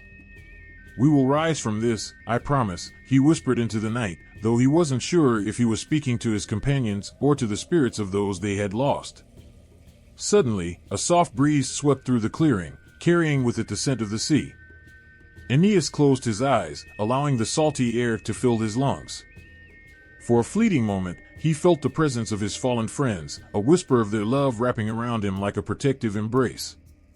They were still with him, guiding him, urging him to keep moving forward. As the night wore on and the fire began to wane, Aeneas stood, feeling a renewed sense of purpose. "We will honor our loved ones by living fully, by remembering their laughter and carrying their stories with us. Together, we will forge a new future, a future where their dreams can still come alive." The Trojans nodded, their faces reflecting a mix of sadness and hope. They were weary, yes, but they were not broken. Aeneas could see the flicker of determination in their eyes, a promise that they would not let the past define them. They would find their way, step by step, hand in hand.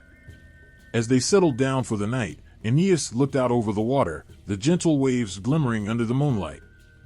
This island, with all its beauty and pain, was a stepping stone on their path. He could feel the weight of the journey ahead, but he also felt the strength of his people beside him. They would face whatever challenges lay ahead, together, with love and courage as their guiding lights. In the quiet of the Strophades, under a canopy of stars, Aeneas made a silent vow. He would lead them to a new home, a place where they could rebuild and remember. They would rise from the ashes of Troy, not as a memory of loss, but as a beacon of hope for the future. And though the pain of their past would always linger, it would not hold them back. Instead, it would fuel their determination to honor those they had lost and create a new legacy together. The sun rose slowly over the horizon, casting a warm glow across the landscape as Aeneas stood at the edge of the shore, his heart heavy with the weight of what lay ahead. The gentle lapping of the waves against the sand seemed to call to him, whispering promises of hope and new beginnings. But even as the light grew brighter, shadows lingered in his mind, the memories of Troy, the faces of those he had lost, the heavy burden of leadership pressing down on his shoulders. Then, a sudden gust of wind stirred the air, bringing with it a feeling of urgency. Aeneas closed his eyes, and for a moment, he felt the presence of the gods around him, as if they were watching, guiding him. In that moment of stillness, he opened himself to the divine, seeking clarity. The wind picked up again, and with it came a voice, a whisper in his heart that told him to move toward Italy, the land of the Latins. With renewed determination, he turned back to his companions, who were still recovering from the night of reflection. "Friends, we must prepare to leave this place and head toward Italy," he declared, his voice steady and strong. "The gods have shown me the way. It is time for us to seek a new home." The Trojans looked at one another, their expressions a mix of uncertainty and hope. Some felt the familiar weight of grief, still mourning for their lost city, but others felt the flicker of excitement at the thought of a new beginning. Aeneas knew he needed to foster that hope within them, so he continued, "In Italy, we can build a new life. We can honor those we have lost by creating a future for ourselves, one that would make them proud." As he spoke, Aeneas could see the spark ignite in their eyes. They began to move, gathering supplies and preparing the ships for the next leg of their journey. The air filled with the sounds of activity, the clinking of metal, and the laughter of children, all mingling with the salty breeze.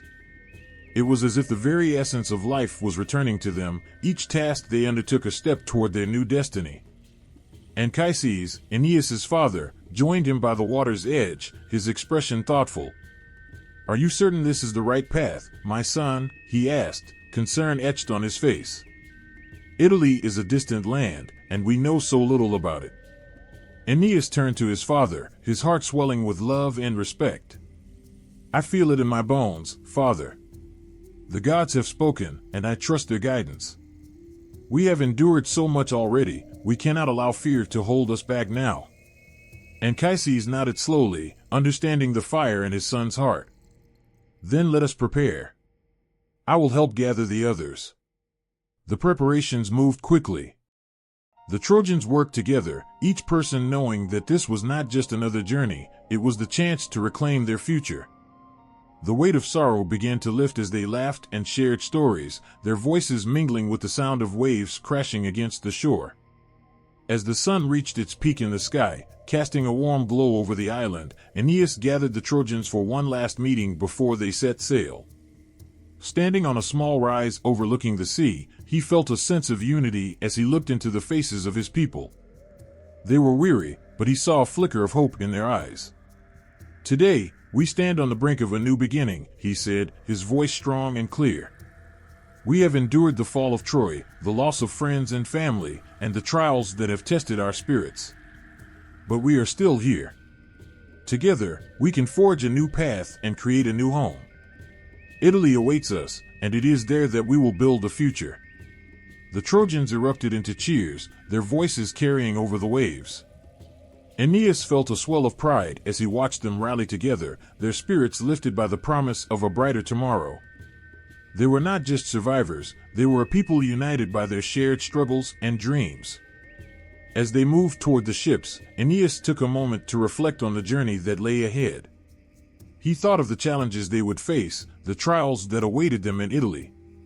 But more importantly, he thought of the hope that flickered within each of them, a light that had not been extinguished despite the darkness they had endured. With the ships prepared, Aeneas led the Trojans down to the water, where the waves gently lapped at the hulls. As they boarded the vessels, he felt a sense of urgency mixed with excitement. They were embarking on a new chapter, one filled with uncertainty but also with boundless possibilities. The sails were hoisted, catching the wind as they set out into the open sea. Aeneas stood at the helm, his heart racing with anticipation. The land of the Latins was still unknown, but it beckoned to them like a distant star. Each stroke of the oars brought them closer to their destiny, each ripple in the water a reminder of their resilience.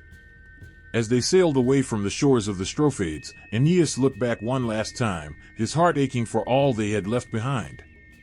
But he also felt the stirrings of hope, a deep belief that they were moving toward something greater. The ghosts of Troy would always be with them, but now they carried their memories forward as a guiding light. With the wind at their backs and the sun shining down, Aeneas felt a sense of purpose surge through him. He would lead his people to Italy, to a new home where they could rebuild, honor the past, and create a legacy that would live on for generations. And as the waves parted before them, he knew that this was only the beginning of a story that would resonate through time, echoing the dreams of those who had come before. Aeneas stood at the foot of the dark cave, his heart pounding with a mix of dread and anticipation. The air was thick, almost suffocating, and the shadows seemed to shift and breathe around him. He had come far with his people, but now, on the threshold of yet another unknown, he felt the weight of the journey in every muscle, in every scar. He had faced battles, lost family and friends, but here, before the entrance to the underworld, he felt small. The Sibyl of Cumae waited within, the one whose words were feared and revered, whose visions reached beyond life into the terrifying grip of destiny itself. As he took his first step into the cave, a chill wrapped around him, seeping deep into his bones. The light from the outside faded quickly, leaving only shadows. His breaths came shallow, echoing softly against the cave walls. Each step forward felt like an eternity, and finally, he saw her, an aged figure cloaked in the dimness, her gaze sharp, intense, and burning with knowledge that seemed ancient and unyielding. The Sibyl's eyes met his, penetrating and all-knowing, and for a moment, Aeneas felt laid bare, as though every fear, every hope he held had been laid out before her. Without a word, she beckoned him closer, and he obeyed, knowing that whatever she was about to tell him would alter the course of his life.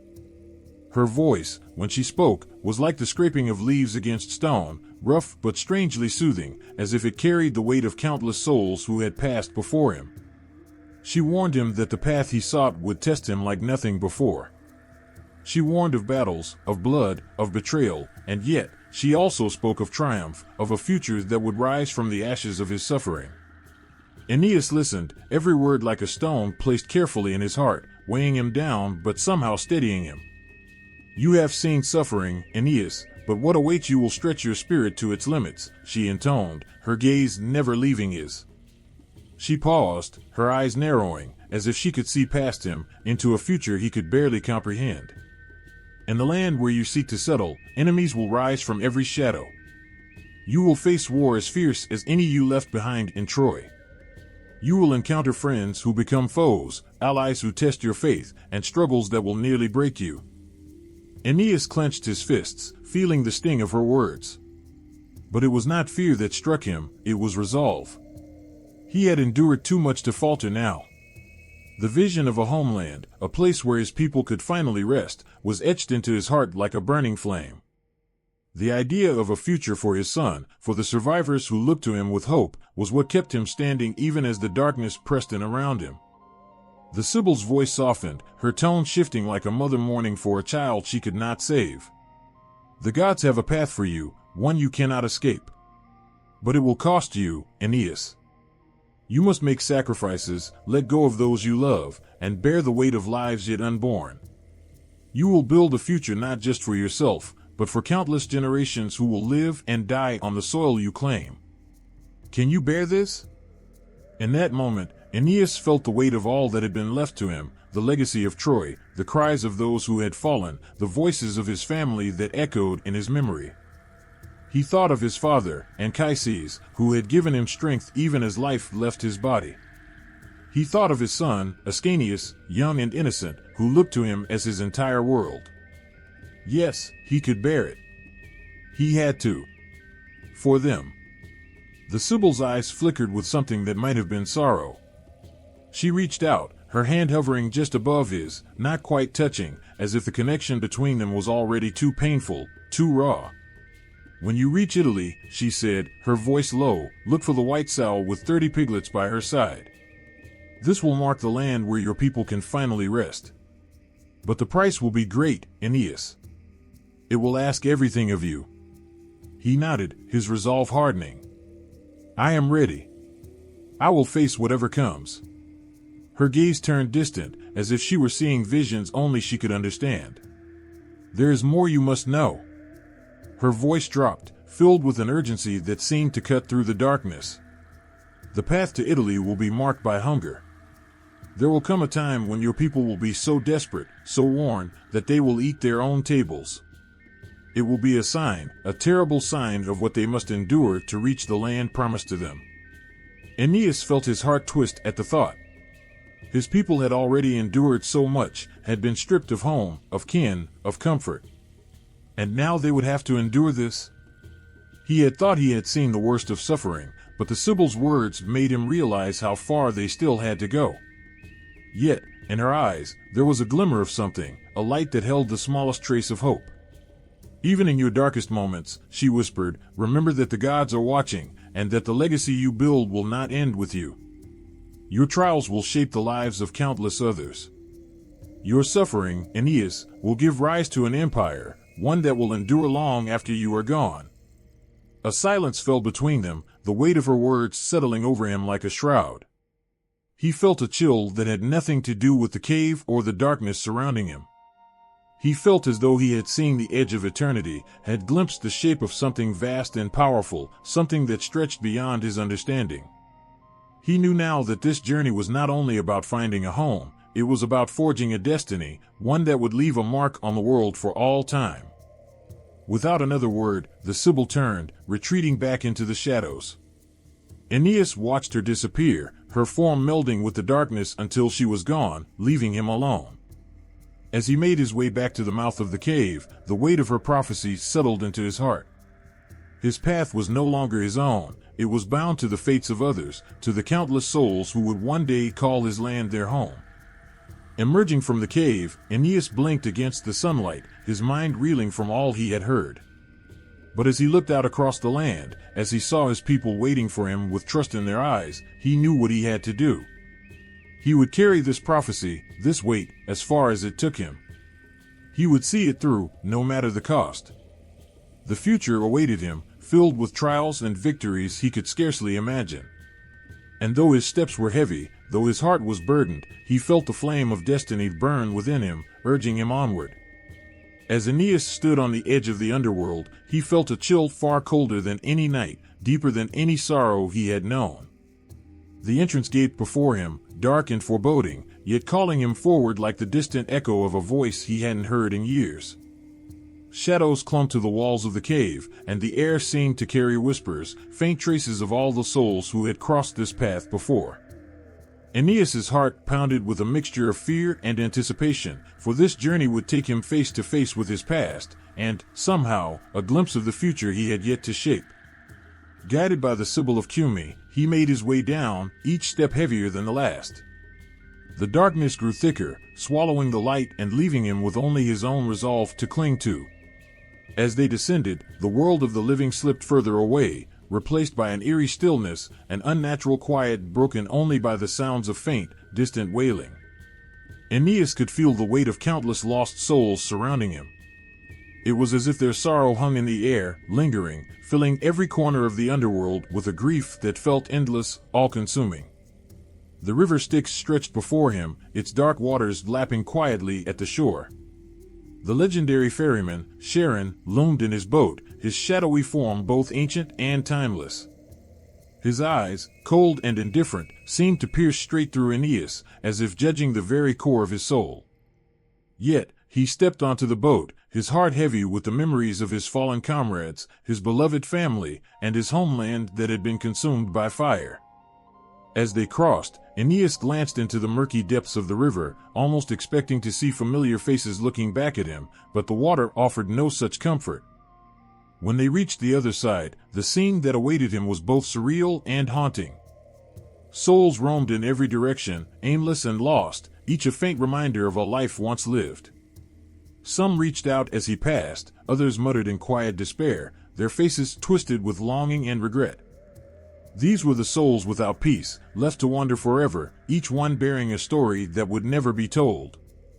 And then, in the distance, he saw a figure that made his heart catch, Anchises, his father, who had once been his pillar, his guide, his unbreakable source of wisdom. Aeneas could feel a surge of emotion well up within him, a mix of grief, longing, and something that felt almost like hope.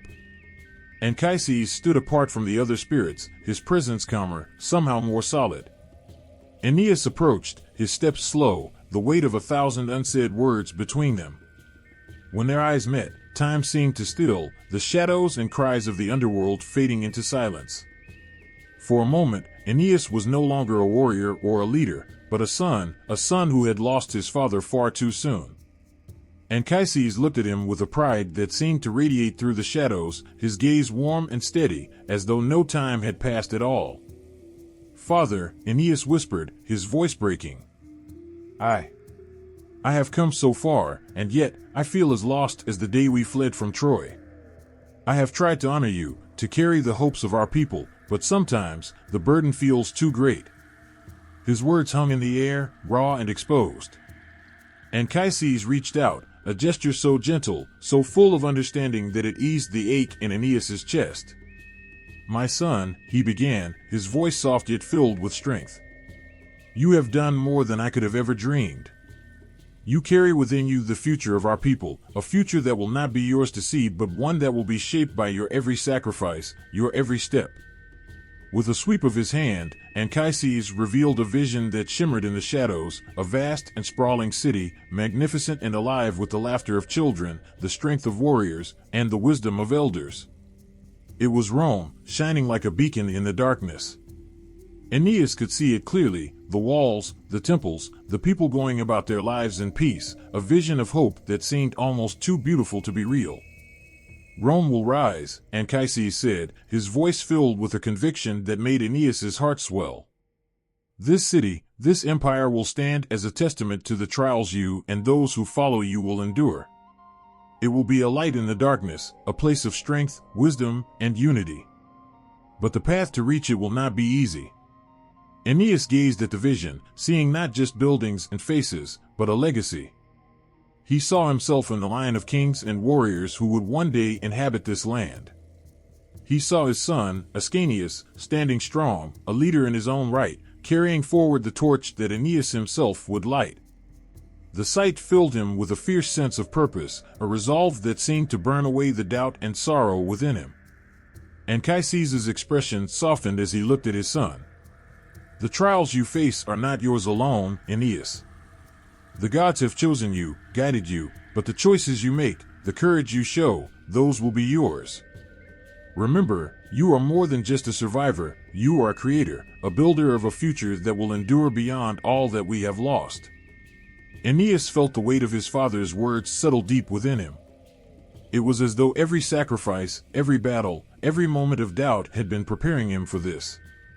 He realized that he wasn't just carrying the hopes of the past, he was building the future, a future where his people could finally find peace, where the pain of Troy would be transformed into a legacy that would outlast time itself. As the vision faded, Anchises' figure grew faint, his outline blurring into the shadows once more. Aeneas felt a pang of sorrow, knowing he would have to say goodbye once again. Yet, his father's words echoed in his heart, filling him with a strength he hadn't felt before. "Go, my son," Anchises murmured, his voice a soft, steady presence that seemed to wrap around Aeneas like a final embrace. Go with courage, with the knowledge that you carry within you the power to shape the lives of countless others. Let Rome rise through you." And with that, Anchises was gone, leaving Aeneas standing alone in the quiet depths of the underworld. Yet, he was not the same man who had entered.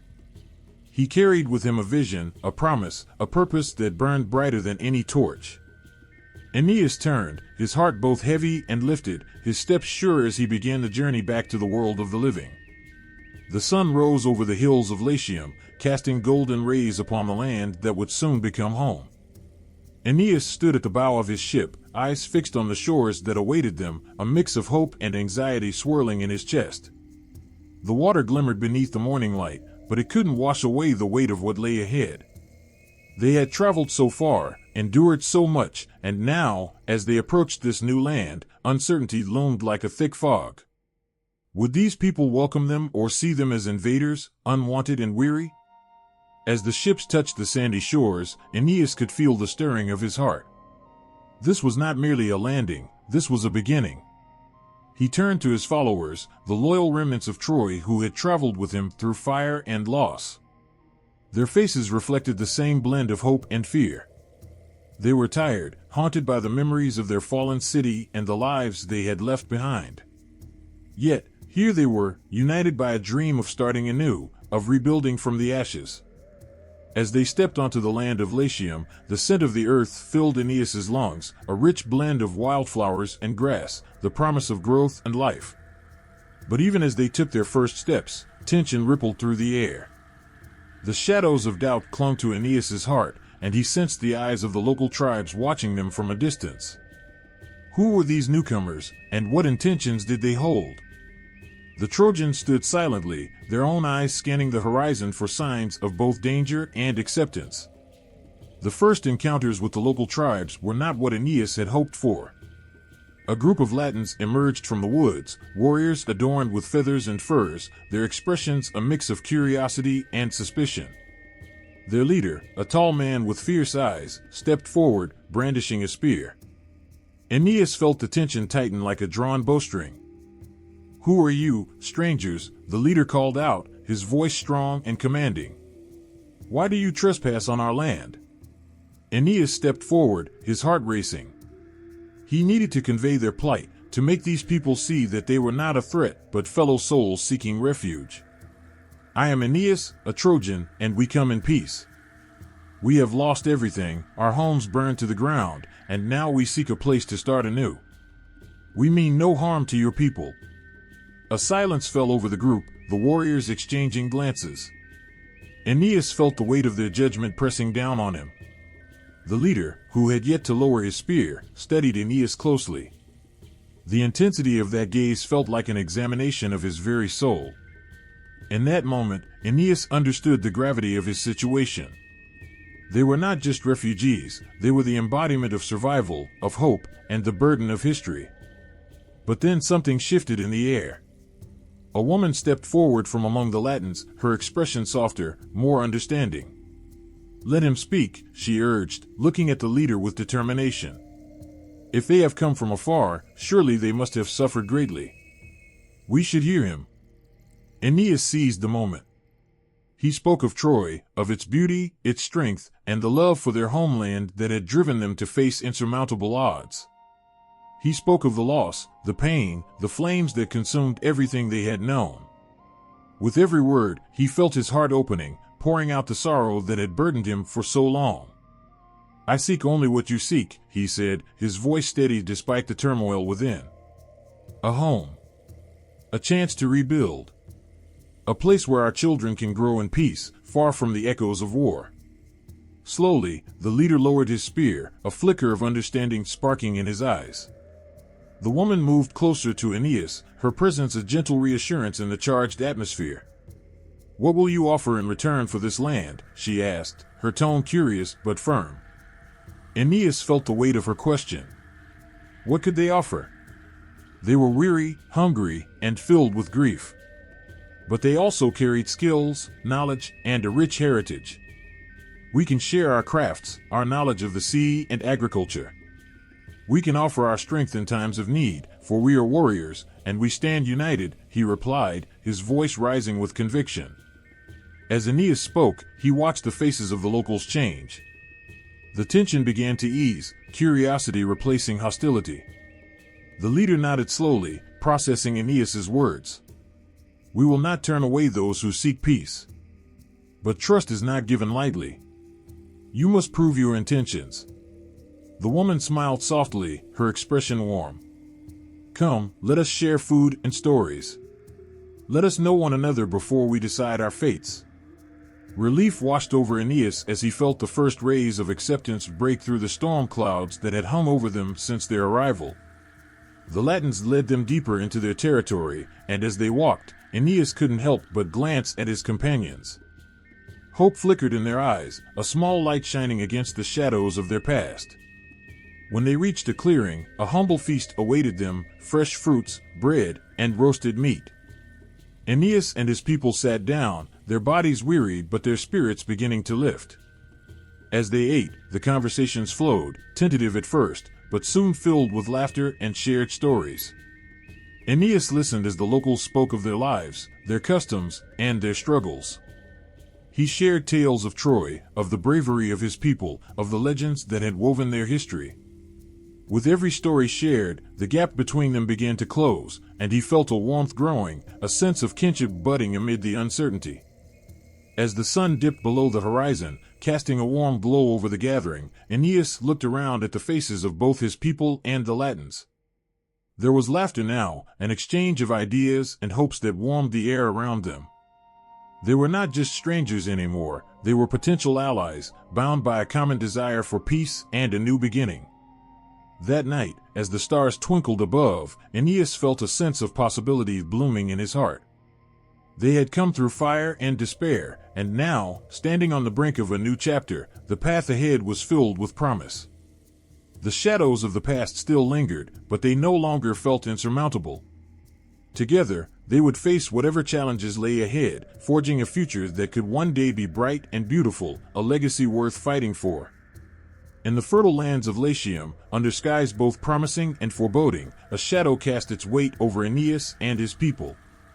Though they sought peace, the seeds of conflict had already begun to sprout. Turnus, the fierce and charismatic leader of the Rutulians, loomed large, his pride and fire like a storm waiting to break. He saw the Trojans not as allies, not even as exiles, but as threats, a force that could steal from him the land, the honor, and the future he had long believed were his alone. In his eyes, Aeneas wasn't a hero or a guest, he was a rival, a trespasser upon ground that was sacred to Turnus and his people. The tension simmered quietly at first. Aeneas, who had dreamed only of peace and a new beginning for his people, sensed the unease spreading like smoke across their fragile alliances. He knew the risks of provoking war in this new homeland, but Turnus was relentless, his spirit indomitable and proud. Even the mention of Aeneas's name seemed to burn in Turnus's throat like a bitter taste. To him, this foreigner dared to stake a claim to Latium, dared to step into lands he had long believed to be his destiny. And Turnus had something more. His heart was bound to Lavinia, the daughter of King Latinus, a match he believed would forever tie him to the throne of Latium. For Aeneas, there was no desire to make enemies, no desire to displace another's dream.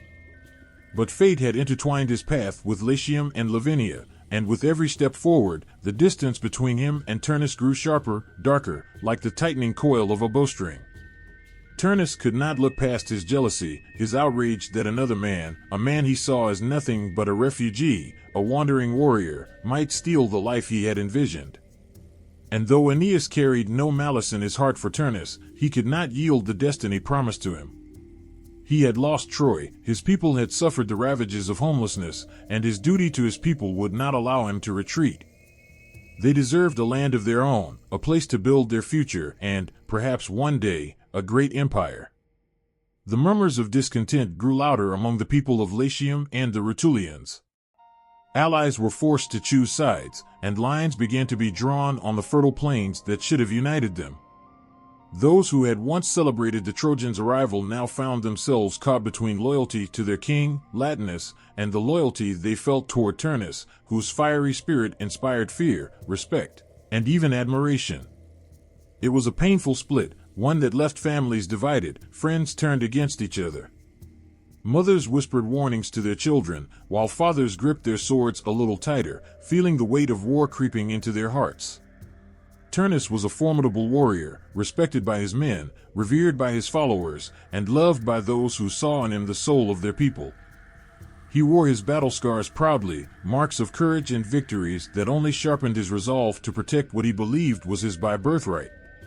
He moved with the confidence of a man who knew both his power and the fears of those around him. His voice rang out over his people like the call of thunder, urging them to defend their land, to resist those who would strip them of their birthright and heritage. Aeneas, too, prepared himself for the inevitable confrontation. Yet, his heart was heavy. The echoes of past battles, the loss of Troy, the friends he had buried on foreign shores, all these memories haunted him, reminders of the cost of war. Still, he knew there was no other path. As much as he longed to avoid conflict, he could not surrender the hope that had driven him and his people across the seas and through countless trials. He had made a promise, not just to the gods, but to the souls of those who had fallen, and he could not abandon that promise now. As days turned to weeks, the hostility between Aeneas and Turnus became a living thing, fed by suspicions, misunderstandings, and jealousy. Each encounter between their people sparked tension. A careless word, a stray look, anything could ignite the fragile peace that hung by a thread. The people watched with bated breath, wondering when the storm would finally break. Turnus, unable to bear the quiet torment any longer, decided to confront Aeneas himself. He approached with a stance both noble and fierce, his eyes blazing with the determination of a warrior defending his home. Turnus's voice, low and steady, cut through the tension. "You come here, Aeneas, claiming peace, but you bring ruin. You come to take what is not yours, to rob my people, to tear apart what belongs to us. You are a foreigner, yet you tread as though these lands have welcomed you. Leave, while you still can." Aeneas met Turnus's gaze, his own face resolute. There was sadness in his eyes, but also a steely resolve. "Turnus, I have not come to steal what is yours. I only seek a home for my people, a place where we can rest and live without fear. We have known loss, grief beyond measure, but we have no desire to take what belongs to another. If there is a way for peace, I would choose it. But if you force my hand, I will not turn away from what I must do." Turnus's jaw clenched, his fists tight, the tremor of rage visible in his stance. For him, these words were hollow, promises that only stirred his contempt.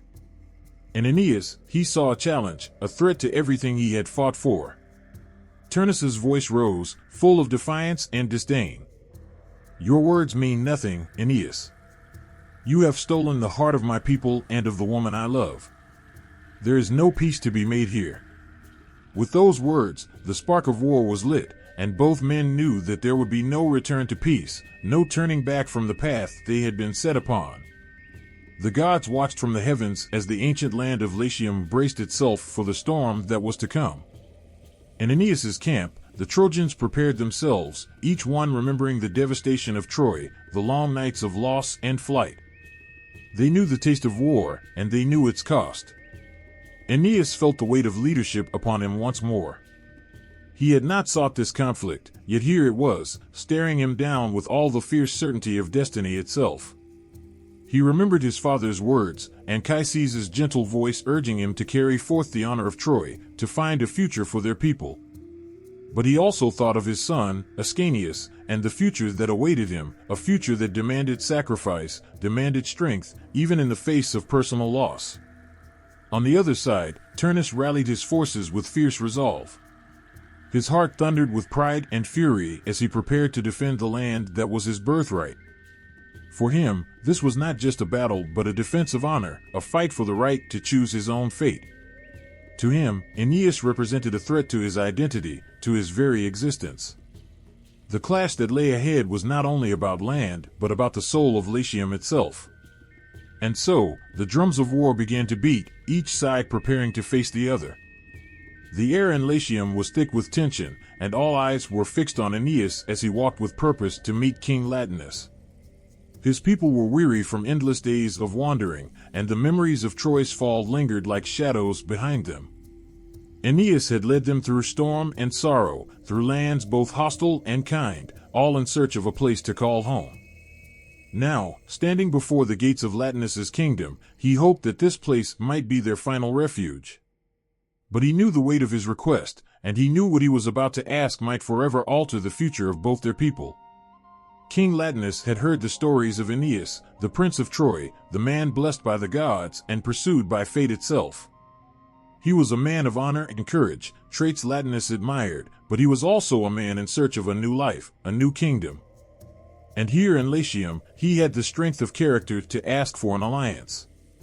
As Aeneas stepped into the grand hall, Latinus watched him with the measured gaze of a ruler who knew what was at stake.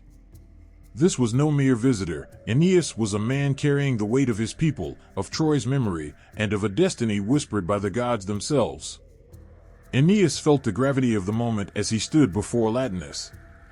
He looked upon the king not just as a ruler, but as a man whose wisdom had guided his own people through years of peace. Aeneas knew that asking for an alliance was no small thing, but he also knew that unity was the only way forward. With a heart steady and a voice unwavering, Aeneas spoke of his people's plight, their longing for a home, and their dream to live in harmony with the people of Latium. He spoke not as a conqueror, but as a man who had seen too much destruction and who longed only for peace. Latinus listened in silence, his eyes never leaving Aeneas. He could sense the sincerity in his words, the honesty in his request. And as he looked into Aeneas's face, Latinus saw a man who had endured unimaginable loss, yet still held hope within him. There was something rare in Aeneas, something noble and relentless, a spirit that could withstand the trials of fate itself. And Latinus knew, deep in his heart, that an alliance with this man could bring strength to his kingdom, the kind of strength that only those forged by fire could offer. But the alliance required more than words. It needed a bond, something that would bind their people together for generations to come. Latinus had a daughter, Lavinia, beloved by her people and cherished by her father. She was gentle and strong, a quiet soul whose very presence brought warmth and light. Latinus knew that Aeneas's proposal, a marriage to Lavinia, would seal their fates, tying the future of Troy and Latium in a union that might shape the course of history. Yet this proposal was not without its shadows. Lavinia's hand was already sought by Turnus, the fiery warrior who loved her with a passion that bordered on obsession. Turnus was a man of his land, fiercely loyal, and he had long believed that Lavinia would be his. To him, she was a promise, a future he had dreamed of and fought for. The thought of her heart going to Aeneas filled him with a rage that would not easily be quieted. And so, as Latinus pondered Aeneas's proposal, he knew that granting Lavinia's hand would mean more than an alliance. It would mean igniting the wrath of Turnus, risking the fury of a man whose love and ambition had been scorned. Aeneas, too, understood the complexities of his request. He knew that Lavinia was more than a woman in his eyes. She was a bridge between two worlds, a symbol of hope and unity. A marriage with her would mean more than his own happiness. It would be the promise of peace, a chance to heal the wounds that had long festered between their people. He could see her from afar, the soft grace of her movements, the kindness in her gaze, and he knew that Lavinia, too, carried the weight of destiny within her heart. She was more than just a queen in waiting. She was a woman who could bring peace to their fractured lands. Lavinia's own heart was a quiet one, but it held strength beyond measure. She had grown up knowing her role, knowing that one day, her marriage would shape the future of her people. She had known that her life was bound to her kingdom, her choices guided not by personal desire, but by duty. As she heard of Aeneas's request, she felt a stirring within her, a mix of fear and hope. Turnus was familiar, a presence she had always known, but Aeneas was something else, a man of quiet strength, a man who had faced gods and storms and had come through with his spirit unbroken. She saw in him a possibility she had never dared to dream of, a future built not on conflict, but on unity, a chance for her people to flourish in peace. Latinus, watching both his daughter and the man who had captured her heart, felt a pang of sorrow and pride. He knew the choice he must make, even if it meant risking the wrath of Turnus. His kingdom was more than one man's ambition. it was the lives of his people, the future of Latium itself. And as he granted Lavinia's hand to Aeneas, he felt a calm settle over him, as if the gods themselves had whispered approval. He knew that this union, though fraught with risk, held the promise of a brighter dawn for both their people. But Turnus would not rest. The news of the alliance struck him like a blow, a deep and personal betrayal that burned within him. He had loved Lavinia, had imagined a life by her side, a future where he would rule as king, bound to the land that he had cherished since his youth. To see her given to Aeneas felt like a knife to his heart, a wound that would not heal. Turnus's rage turned to resolve, a fierce determination to fight for what he believed was his. He could not bear the thought of his love, his destiny, slipping through his fingers, taken by a man he saw as a usurper, an outsider. As the alliance was sealed, Aeneas knew that the hardest part of his journey lay ahead. The promise of peace had come at a price, and he could feel the weight of that price pressing upon him. Yet, he also felt a quiet strength beside him, the support of Lavinia, whose silent courage gave him a renewed sense of purpose. With her hand in his, he felt that together, they could withstand whatever trials lay before them. In the quiet hours of the night, Aeneas would look up at the stars, remembering the words of his father, Anchises, and the vision of a new homeland. He could see the path before him, paved with sacrifices but shining with hope.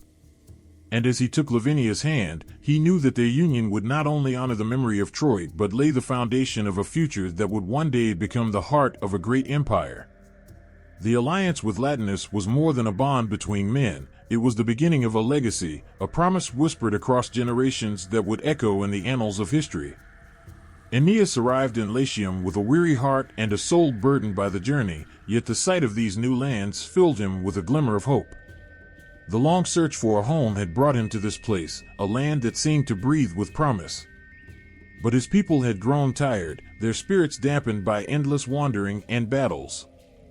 He knew they longed for a place to rest, to plant roots, to finally belong. And it was here, in the court of King Latinus, that Aeneas found himself face to face with the possibility of a new beginning. King Latinus sat on his throne, watching Aeneas with a thoughtful gaze. Latinus had heard of the Trojan hero's struggles, his survival against impossible odds, and the relentless faith that had guided him across the seas. Latinus saw in Aeneas something more than just a wanderer. Here was a man with a destiny, a man touched by the gods. But Latinus also sensed the weariness in Aeneas's eyes, the weight of his people's future pressing heavily upon him. When Aeneas spoke, his voice was steady, filled with a quiet strength that came from years of sacrifice and struggle. He told Latinus of the Trojan journey, of their need for a place to call home, a place where they could finally build a future free from the shadows of the past. Aeneas did not ask for land or wealth, nor did he demand power. Instead, he spoke with a humility that caught the king off guard. He asked only for peace, a chance for his people to live alongside the people of Latium, to blend their lives and cultures together in a spirit of harmony and respect. King Latinus listened intently, his heart moved by Aeneas's words. Latinus himself was a wise ruler, a man who loved his people deeply and longed for peace in his kingdom. The offer was tempting, yet he knew that such an alliance would demand more than words. Peace between two peoples was not easily won. It needed a bond that could withstand the tests of time and conflict. And so, with the wisdom of a father and the foresight of a ruler, Latinus offered his daughter, Lavinia, in marriage to Aeneas. Lavinia was the heart of her father's world, his beloved child, whose gentle spirit had brought light to his life. She was known throughout the land not only for her beauty but for her kindness, her strength, and her deep connection to her people. The thought of her marriage had always been a careful consideration for Latinus, one he approached with love and a desire to see her well and happy.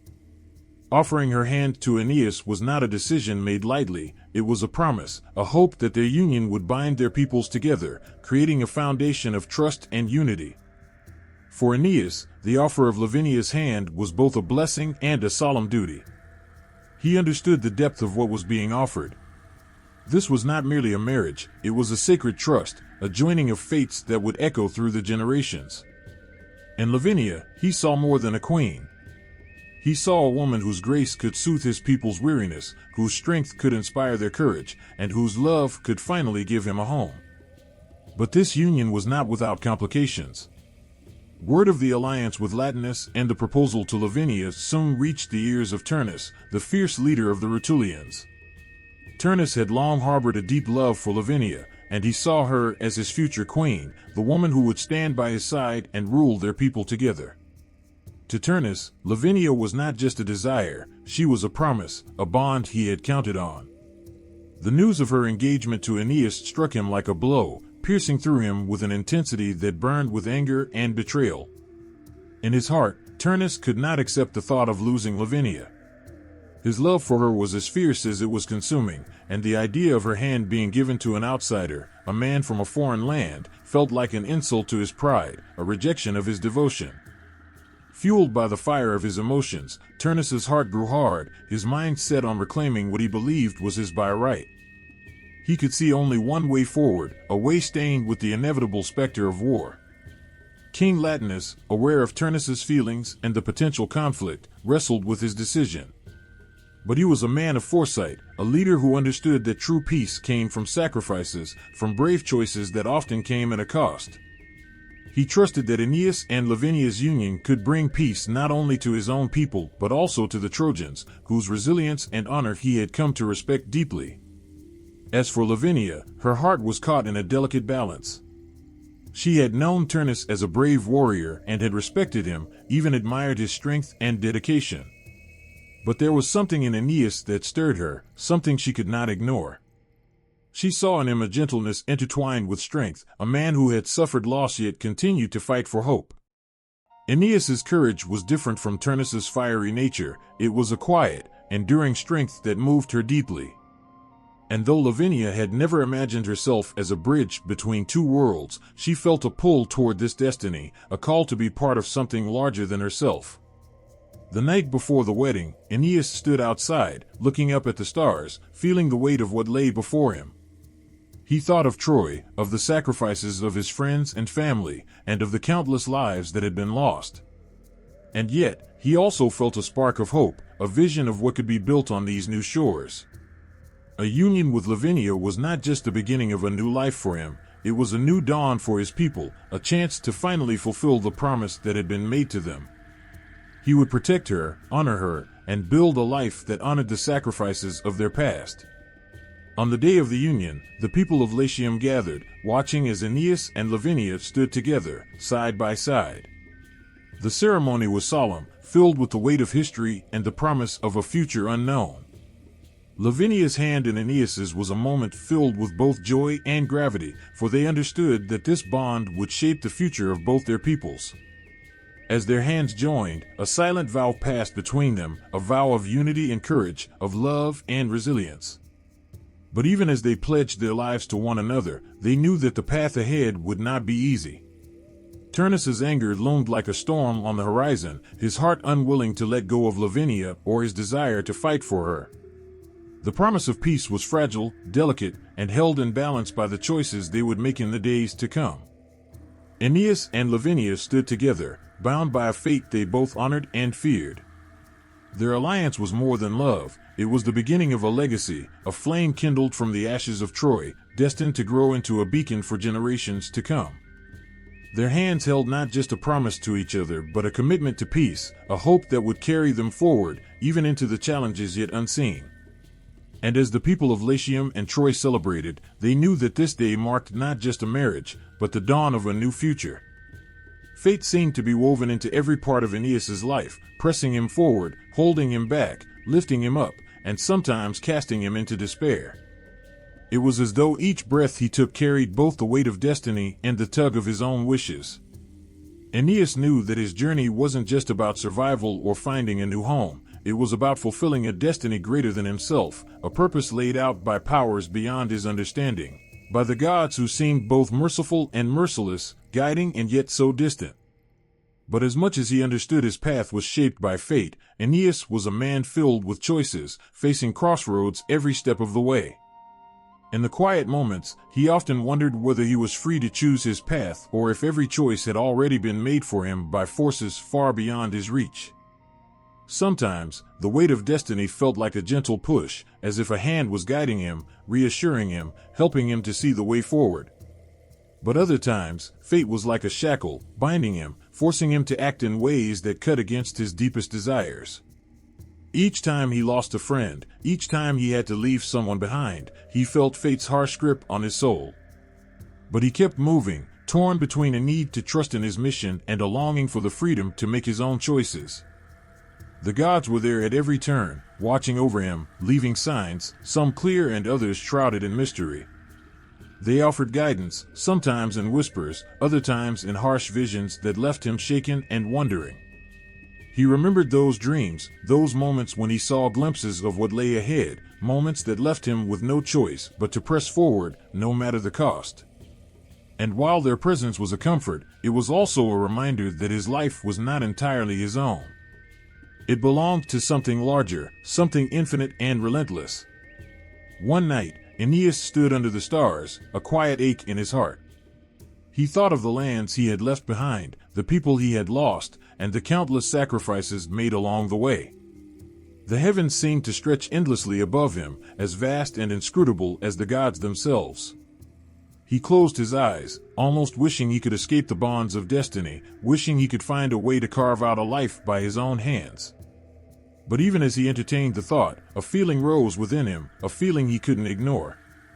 It was the pull of his duty, the knowledge that his life was part of something greater, a story already being written, his choices all part of an ancient plan. The omens the gods sent were never simple or easy to understand, but they were constant. Sometimes it was an eagle soaring above as he questioned his path, other times the soft whispers of his mother, Venus, guiding him like a distant star. These signs reminded him that he was never truly alone, even in his darkest moments. There were threads in the fabric of fate, each one tugging him in the direction he was meant to go. And while they could not tell him exactly how to act or where to go, these divine influences seemed to shape his steps, leading him forward even when he felt lost. But even with the gods' presence, Aeneas still found himself battling within. In his heart, he wrestled with the tension between duty and desire. He longed to have the freedom to stay in Carthage, to linger with Dido, to rest and rebuild with her by his side. But fate did not allow him this choice. He saw the signs, heard the omens, and knew that his destiny lay not in Carthage but in lands yet unseen.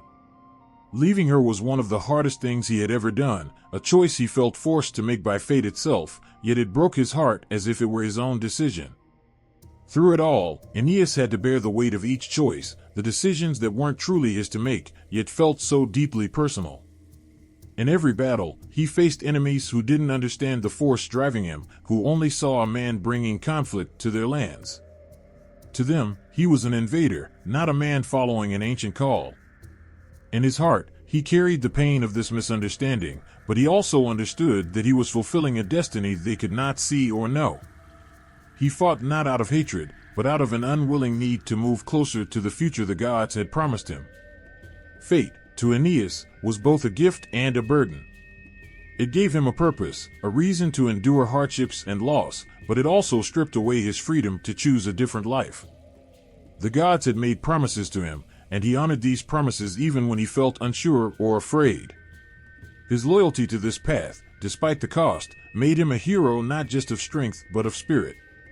He was bound by a loyalty that went beyond loyalty to people or places. It was a loyalty to something higher, something eternal and everlasting. Yet even with his unwavering faith in the gods, Aeneas was human, and the struggles of fate weighed on him. He questioned, he doubted, he hesitated, just as any man would. His strength lay not in blind obedience, but in his willingness to face these doubts, to wrestle with his heart and still move forward. He was not a puppet of the gods. He was a man who chose, again and again, to trust in a destiny that often seemed as cruel as it was glorious.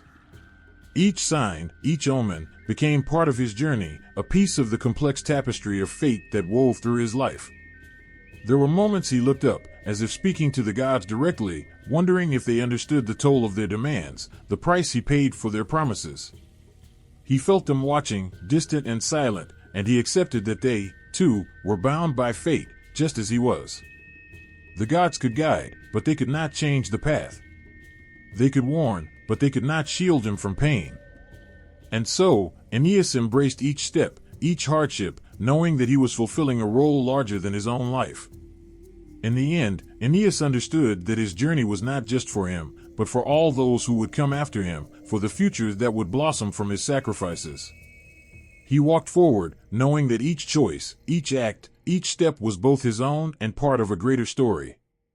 It was this quiet courage, this resilience in the face of fate's unyielding hand, that defined him, not the choices made for him, but the heart with which he faced them. And with that heart, he continued, every step a testament to the man he chose to be, even within the bounds of destiny.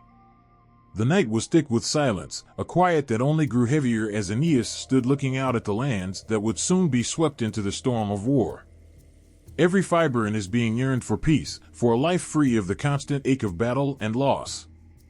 But duty pressed upon him like the weight of a mountain, unyielding, relentless.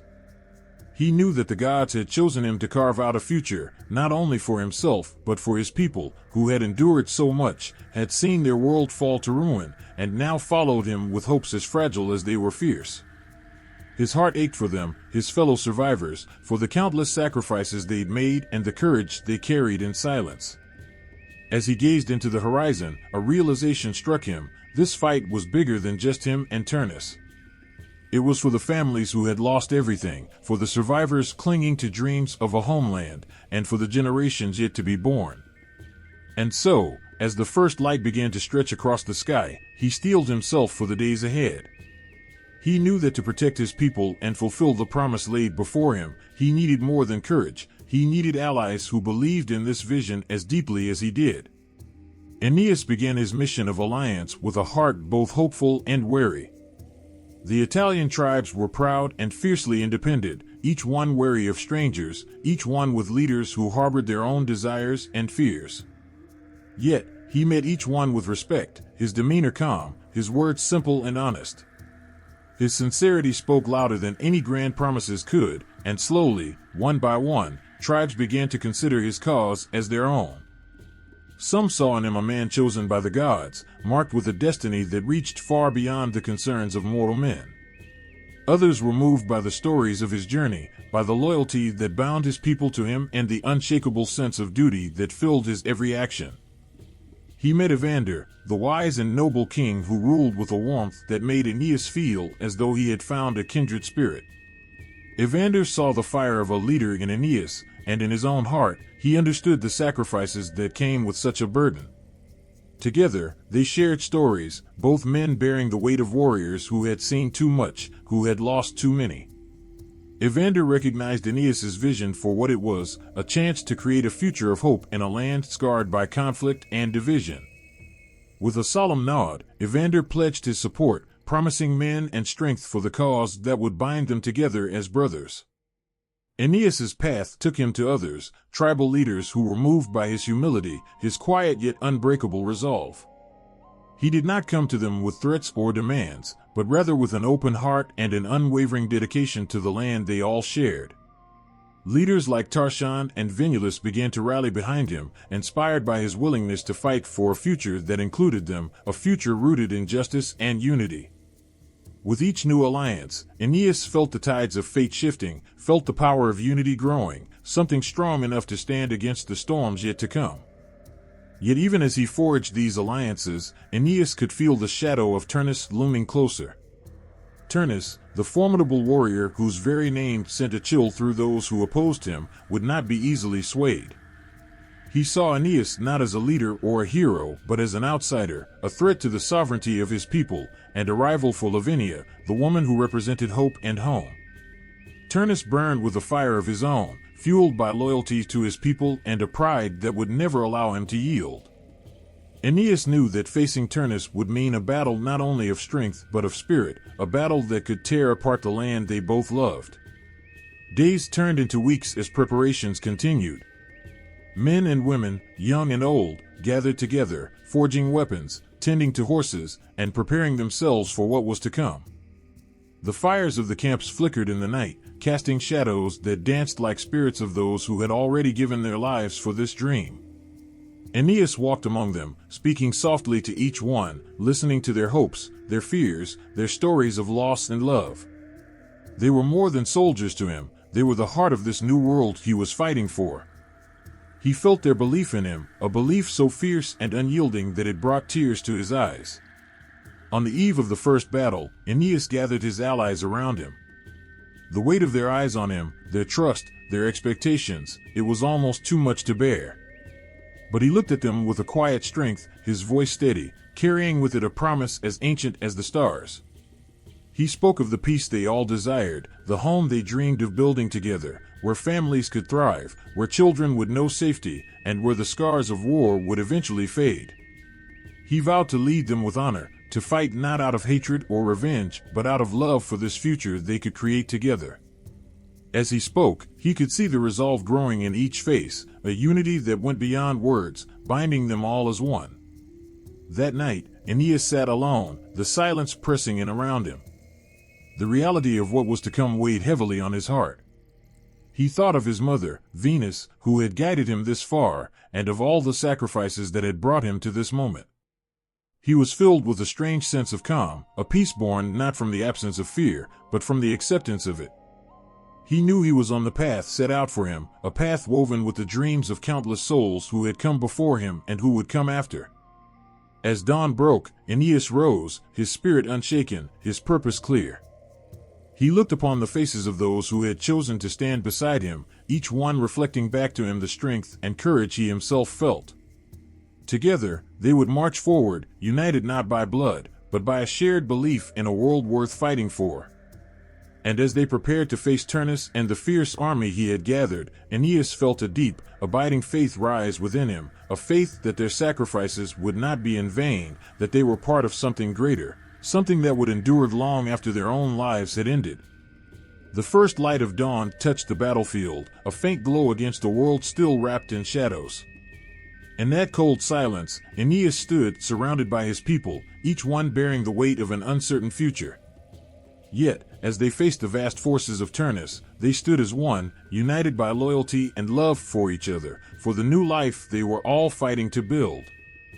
They knew this battle would decide everything, their hopes, their sacrifices, and the dreams they had carried through storms and despair. As the first horns of war sounded, the calm shattered into chaos. Warriors from both sides surged forward, filling the air with cries of fury and courage. The clashing of swords and shields, the whirl of dust and earth, created a sight both terrible and awe-inspiring. Aeneas led his men from the front, his presence like a beacon, urging them forward even as the forces of Turnus pushed back with relentless power.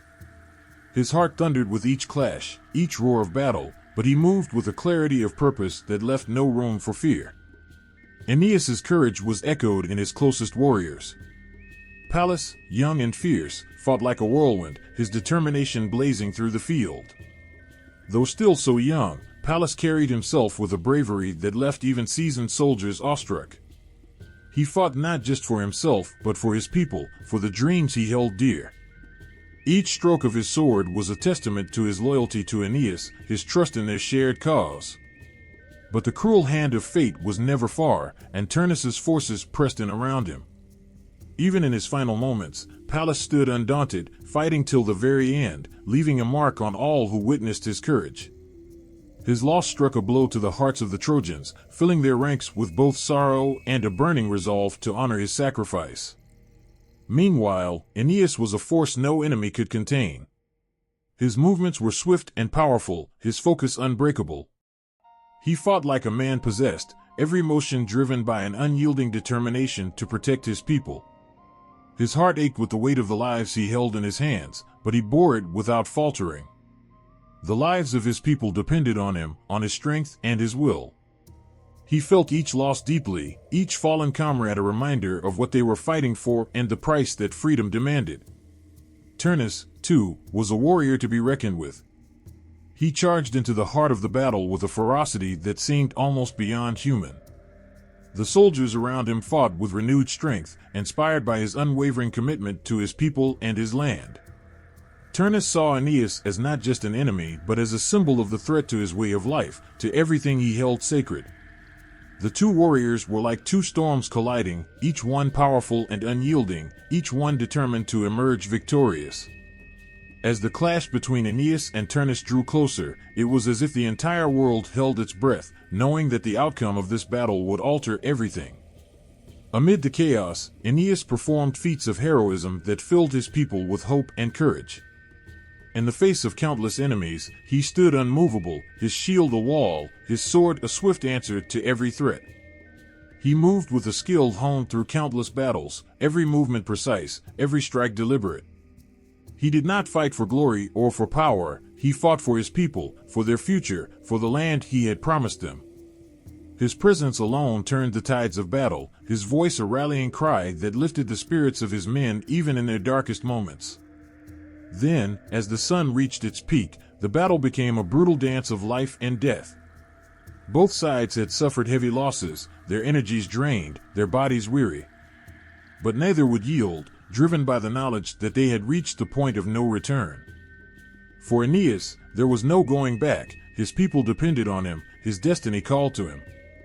And for Turnus, this was a fight to protect everything he held dear, a final stand for his people's right to their land, their heritage, their pride. Finally, the two leaders found themselves face to face on the battlefield, their gazes locking with a fierce intensity. A hush fell over the field as each man took in the weight of the moment, as if the world itself were holding its breath. In Turnus's eyes, Aeneas saw a mirror of his own resolve, a man who loved his people and who would give everything to protect them. In that instant, there was a fleeting sense of mutual respect, a shared understanding that, in another life, they might have stood side by side. But fate had drawn them to this moment as adversaries. And so, with hearts as heavy as they were determined, they clashed in a final, desperate struggle. The ground trembled beneath them as their swords met, each strike echoing with the weight of their destinies. Every movement was charged with purpose, every blow an expression of their devotion to their people, their promises, their dreams. They fought with a ferocity born of love and duty, of a commitment to those who depended on them. Around them, the soldiers watched, their breath caught, their hopes pinned on the outcome of this final duel. In those moments, the field was no longer just a battleground, but a place where two destinies met, where the fates of countless lives hung in the balance. Aeneas, though exhausted and burdened by grief for those he had lost, fought on with an inner strength that seemed to grow with each passing moment. He drew upon the memory of those who had fallen, of Pallas's courage, of the unwavering trust his people had placed in him. At last, in a final, decisive blow, Aeneas struck. Turnus fell, his strength exhausted, his fight over. There, in the silence that followed, Aeneas stood, feeling the weight of his victory settle upon him. He looked down at his fallen foe, a mixture of sorrow and relief filling his heart. In that moment, he knew that this was not a triumph born of joy but of sacrifice. He had won not only for his people but for the future they had all envisioned, for the dreams that had carried them across countless hardships. As the echoes of battle faded, Aeneas's gaze moved across the field, taking in the faces of those who had fought by his side, those who had given everything for the dream they shared.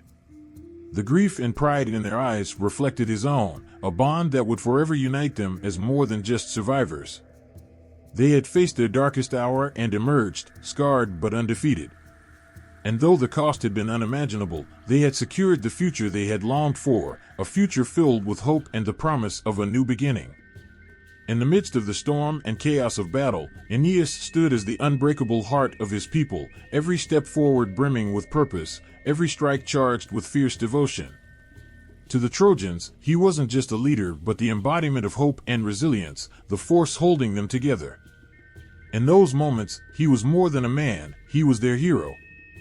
The battlefield was a swirling mass of confusion and terror, where friend and foe clashed under the relentless sun, the air thick with the sounds of metal striking metal, cries of defiance and anguish echoing from every side.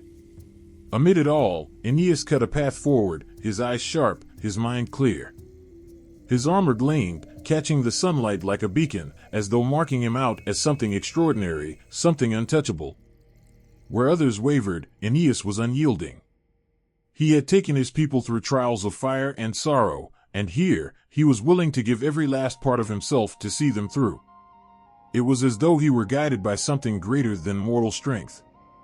Aeneas's voice rose above the clamor, his commands clear, decisive, unwavering.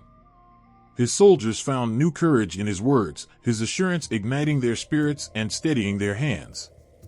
His presence was like a wall, a force that turned their doubts into something unbreakable, something that couldn't be crushed. He knew the lives of his people depended on his choices, on his strength. Every decision, every movement, carried the weight of those who looked to him as their protector. In one fierce moment, he faced a line of enemy soldiers who thought they could overpower him. But Aeneas moved with the fluidity of a seasoned warrior, each stroke of his sword swift and powerful. His blows struck with the precision of one who understood not just the mechanics of combat, but the meaning behind each movement. Every clash of his weapon told a story of battles fought and won, of sacrifices made for the dream of a future. His actions were not those of a conqueror, but of a protector, one who had taken it upon himself to carry the burden of countless lives. Yet, it wasn't just his strength that marked Aeneas as a hero, it was his heart. When he saw a comrade fall, his gaze would linger for a split second, a silent tribute, a promise that their sacrifice would not be forgotten. In every loss, he saw the dreams of families, the hopes of friends. And so, he fought with even greater fury, his strikes imbued with a grief that only fueled his resolve. His soldiers watched him, drawing from his bravery a strength of their own. They followed his lead, knowing that with Aeneas beside them, they could endure the impossible. There were moments that tested even him, moments where the weight of the battle seemed to press down upon him, the strain visible in his stance, the exhaustion etched on his face. But Aeneas would shake it off, steadying himself, his gaze fierce and focused. For every time the enemy thought he might falter, Aeneas rose, proving his will to be unbreakable. His endurance seemed to defy human limits, a testament to his spirit, which refused to yield. He didn't fight for glory or fame, he fought for the lives and futures of those he loved, for the land that would one day be their home.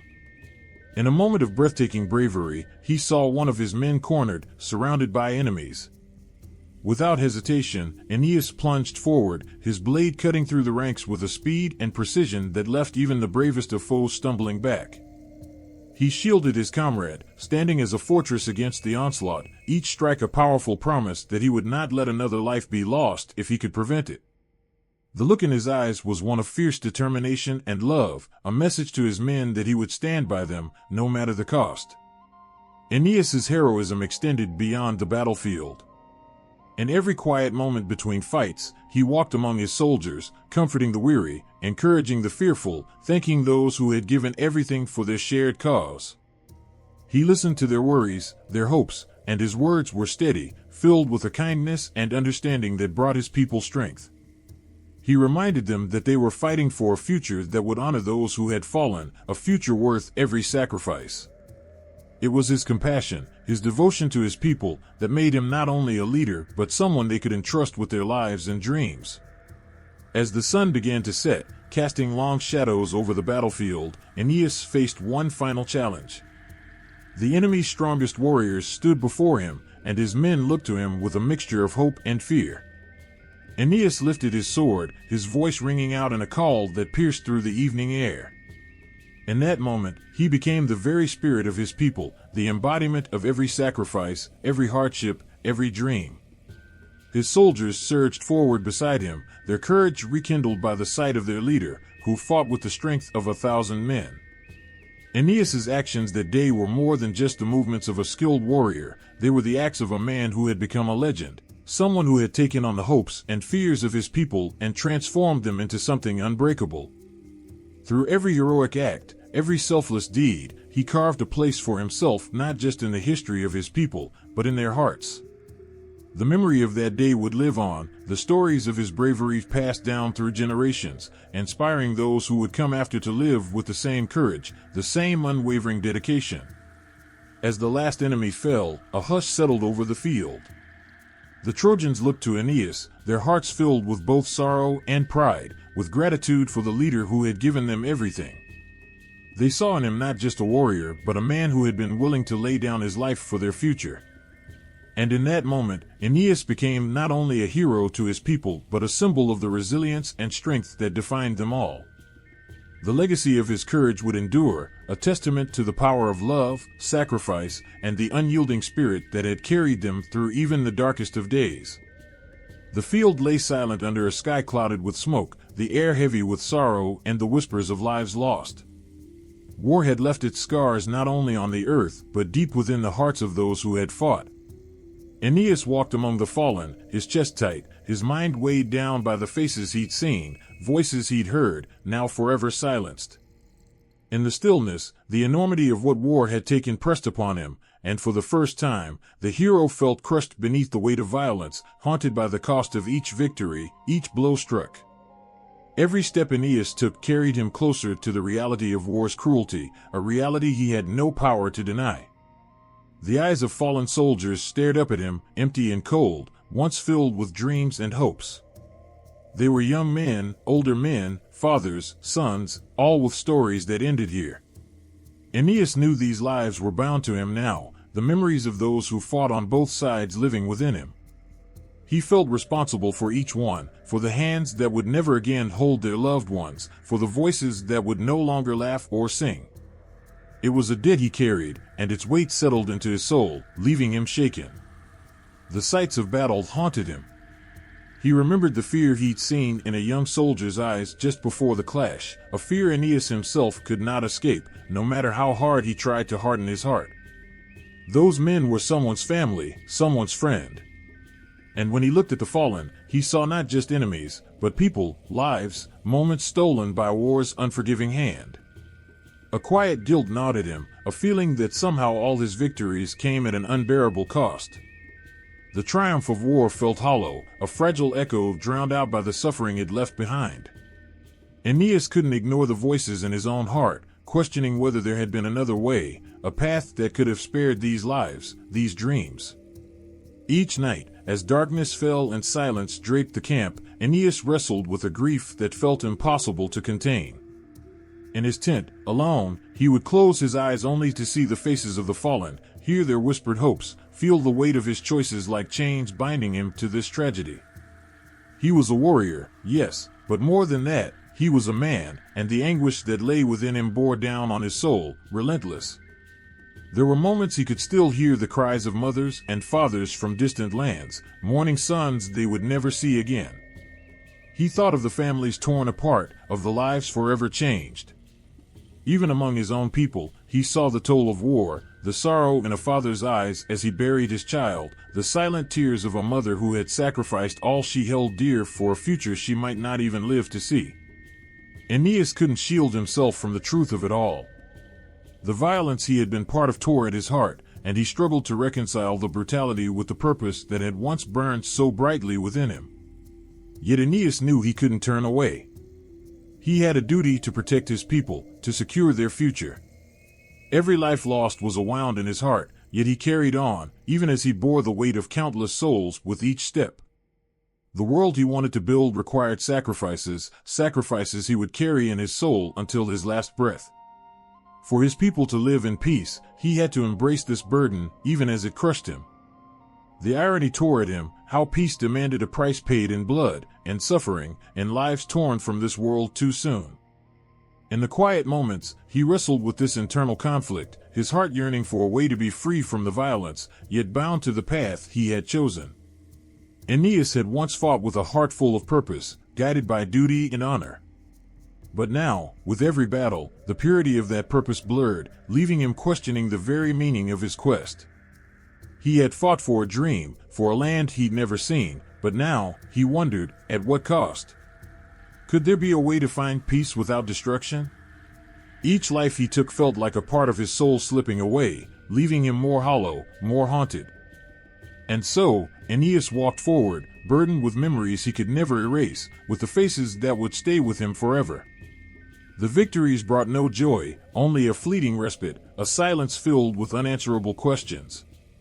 In his heart, he knew he would carry this pain, this sorrow, as long as he lived. And in that sorrow, he found a deeper strength, a strength that didn't erase his pain but transformed it into a silent vow, a promise to honor the fallen, to build a future worthy of their sacrifice, and to never let their memories fade into the silence of time. The battlefield was a stark and lonely place, the sky darkening as if it, too, mourned the fight that was about to unfold. Aeneas and Turnus stood facing each other, weapons in hand, eyes locked in a gaze that went beyond enmity. This was not just a fight, it was a clash of destinies, of souls caught in the relentless grip of fate and pride. Their breaths hung heavy in the air, filled with unspoken words, the weight of unyielding honor, and a thirst for justice that burned in both men's hearts. In that silent moment, the world seemed to hold its breath. Aeneas had come so far, endured unspeakable loss, heartbreak, and sacrifice, all for this promise of a new home for his people. He was bound by duty, honor, and the relentless demands of fate. Turnus, too, was driven by an unwavering resolve. For him, this land was his inheritance, his right, and he couldn't surrender it to a foreign warrior, no matter how noble or just Aeneas might be. His heart was aflame with the desire for revenge, but it was more than just anger, it was the desire to protect his people, his honor, his home. As the two men circled each other, weapons at the ready, they could see the exhaustion and sorrow reflected in one another's faces, a mirror of their own pain. Yet, neither would relent. Aeneas, once a prince of Troy, now stood as the leader of a people without a home, a man forged through loss and endurance. Every scar on his body, every sorrow etched into his soul, had brought him to this moment. Turnus, in turn, was the fierce protector of Latium, a warrior who would lay down his life before yielding his homeland to an outsider. This was more than a battle, it was the culmination of their lives, their choices, and the unforgiving path of fate. Their swords clashed with a force that reverberated across the field, echoing the thunder of their hearts. Each swing, each strike, was fueled by emotions too complex to name, honor, rage, and something deeper that neither could escape. Aeneas fought with a quiet, determined fury, his movements guided not by hate but by a solemn sense of purpose. This wasn't revenge for him. It was the final act of a journey he had undertaken for his people, for the promises he made, and the future he believed in. Yet, each time his blade came close to Turnus, he could feel the sting of what this battle truly meant, taking the life of another warrior, a man fighting for everything he held dear. Turnus, in contrast, fought with the intensity of a storm, his strikes driven by the fire of desperation. In every parry and thrust, there was the fierce, raw will to survive, to protect the land he called home. His movements were wild yet precise, each attack a cry against the fate that had turned his world upside down. He, too, could feel the weight of this fight, the sense that each swing of his sword was a moment closer to losing everything or, perhaps, to claiming his own victory over destiny. The fight pressed on, relentless, each man matching the other's strength, skill, and endurance. Time seemed to blur as they fought, and the line between hero and enemy grew thin. Both were warriors, both noble in their way, yet bound to the brutal necessity of battle. Aeneas could feel his heart straining under the weight of every blow he landed, as if each step forward came with a question, a doubt: was this truly the only way? Was there no other path but the blood and ruin this fight would leave behind? In a final moment, their weapons locked, and they stared into each other's eyes, seeing not enemies but reflections of themselves, each scar, each sorrow, laid bare. Aeneas could see the defiance in Turnus's eyes, the pain of a man who had lost so much, but who refused to give in. Turnus, in turn, saw the grief and weariness etched in Aeneas's gaze, the weight of all he had sacrificed. For an instant, there was an understanding between them, a shared recognition of all they had endured. But honor, duty, and fate pressed on, merciless. At last, Aeneas saw his opening, the moment when fate seemed to take the sword from his hand and guide it. Turnus, wounded, fell to his knees, and Aeneas stood above him, his blade poised for the final strike. In that instant, Aeneas felt the surge of triumph, but it was tempered by an aching sorrow. Turnus, kneeling, gazed up at him, his face a mixture of defiance and resignation, the look of a man who understood what was coming, yet refused to bow to it. And there, in the heat of victory, Aeneas paused. For in Turnus's eyes, he saw more than an enemy, he saw a man who had fought as fiercely and honorably as he himself had, a man who loved his land, his people, as much as Aeneas loved his own. The memories of all he had lost flashed before Aeneas, his father, his friends, his home, everything he had endured to reach this point. In that moment, Aeneas wavered, gripped by a sudden, powerful empathy, a recognition of the shared tragedy that bound them. But then he saw the belt Turnus wore, the belt taken from Pallas, the young warrior Aeneas had loved as a son, who had died at Turnus's hand. A flood of emotions swept through Aeneas, grief, anger, the bitter sting of loss, and his heart hardened. The pain of Pallas's death surged within him, a reminder of the cruelty and injustice of this war, of the loved ones who would never return, of the promises broken and lives destroyed. In that single, heartbreaking moment, his choice was made, his hand guided by a sorrow too vast to contain. With a final, decisive strike, Aeneas fulfilled his fate. As Turnus fell, a stillness settled over the field, a quiet that seemed to mourn the life taken, the lives lost, the dream shattered. Aeneas stood there, weapon in hand, but the victory brought no joy, no relief. Only an ache, a sorrow, a lingering emptiness that seemed to stretch as vast as the horizon before him. In that silence, Aeneas understood that fate was both a gift and a burden, a path that led to triumphs and heartbreaks beyond human reckoning. He was a hero, yes, but one who carried within him the unshakable scars of every life he'd touched, every soul he'd lost, and every choice he'd made. And as he looked upon the fallen Turnus, he felt not victory, but the bittersweet weight of a destiny fulfilled, a future bought at a price no heart could truly bear. The battleground was silent, a breathless hush that felt heavier than the clang of any sword, thicker than the shouts that had filled the air only moments before. In the heart of this silence, Aeneas stood over Turnus, his hand gripping his sword, his chest heaving with the weight of everything that had led him to this moment. The choice that lay before him was as clear as the sun-drenched sky above, but it was the choice itself, its crushing finality, that made his soul tremble. This was more than a fight, it was a moment that would change the lives of many, an instant that would ripple through hearts and histories alike. Turnus, wounded and kneeling, looked up at Aeneas with a gaze that carried not just pain, but a mix of anger and resignation. He, too, was a warrior, a man who had loved and fought, who had believed in his own cause. His eyes held defiance, a fierce dignity even in the face of his defeat. Yet somewhere beneath that defiance was something else, an appeal, a question, a plea for mercy. The air between them thickened with unspoken words, with a shared recognition of the lives they had each sacrificed, the dreams they had left in ruins for the sake of duty, pride, honor. Aeneas's heart was a storm, his thoughts swirling with memories of battles won and friends lost. He had fought to fulfill his destiny, to carve a place for his people, and yet, here he was, standing on the precipice of a decision that felt larger than anything fate had ever demanded of him. His hand trembled as he held his sword over Turnus, each heartbeat bringing the weight of his actions closer to crushing him. Was it mercy he felt? Or was it justice? Turnus's eyes fell to the ground, and in that fleeting moment, Aeneas felt the surge of grief and anger that had driven him this far. He remembered Pallas, the young warrior who had died at Turnus's hand, his life cut short with a ruthlessness that left scars on Aeneas's heart.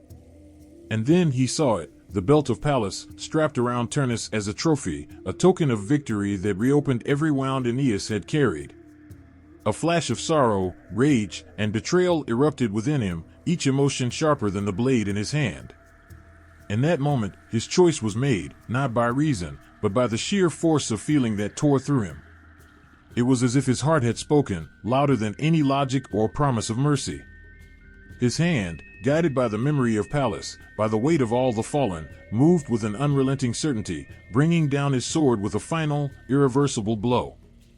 Turnus's body fell back, his life slipping away in silence, his expression frozen in a blend of shock and acceptance. The finality of that moment crashed down on Aeneas like a wave that took with it any sense of victory, leaving behind only a raw, hollow ache. He had won, but at what cost? His hand fell to his side, heavy with the knowledge that, in choosing to end Turnus's life, he had given up something of himself, something he could never reclaim. The battlefield remained still, as if mourning with Aeneas, the fallen warriors of both sides bearing witness to the choice he had made. This was not the triumph he had envisioned, not the victory he had sought.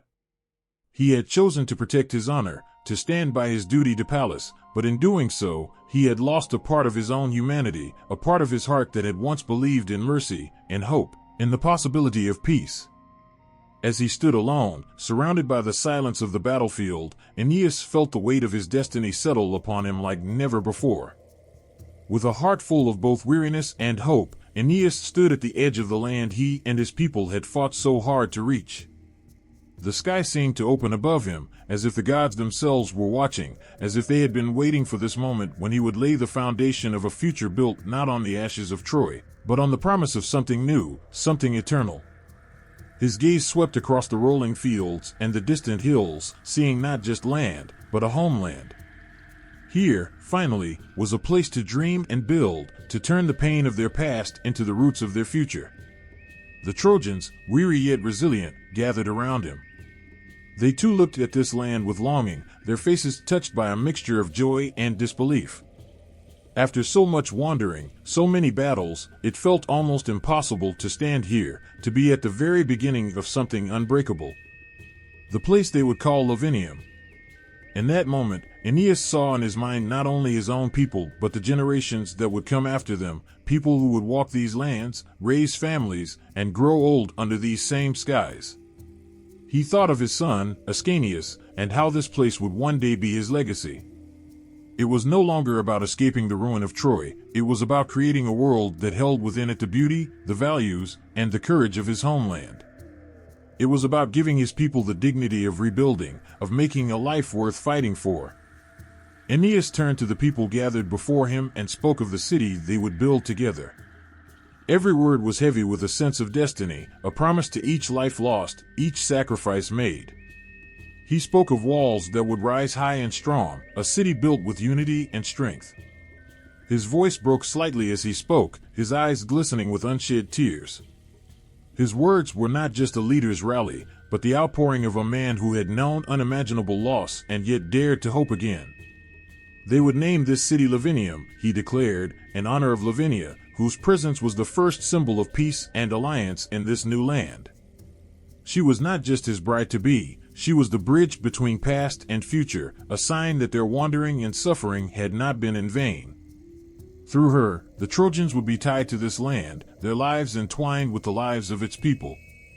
And so, in Lavinium, the past would be honored, but it would no longer haunt them. Here, they would live not as exiles, but as founders. As they began the work of laying the first stones, there was a sacredness in every movement. Each stone, each mark in the earth, felt like a prayer, a promise to the gods and to themselves that they would live, love, and flourish here. In those early days of labor, the people moved with a quiet determination, a reverence born of knowing that this was more than just building walls and homes. They were crafting the beginning of a future they might never fully see, but that they believed in with all their hearts. Aeneas himself joined them, working side by side with his people, his hands covered in the same dust, his body weary with the same toil.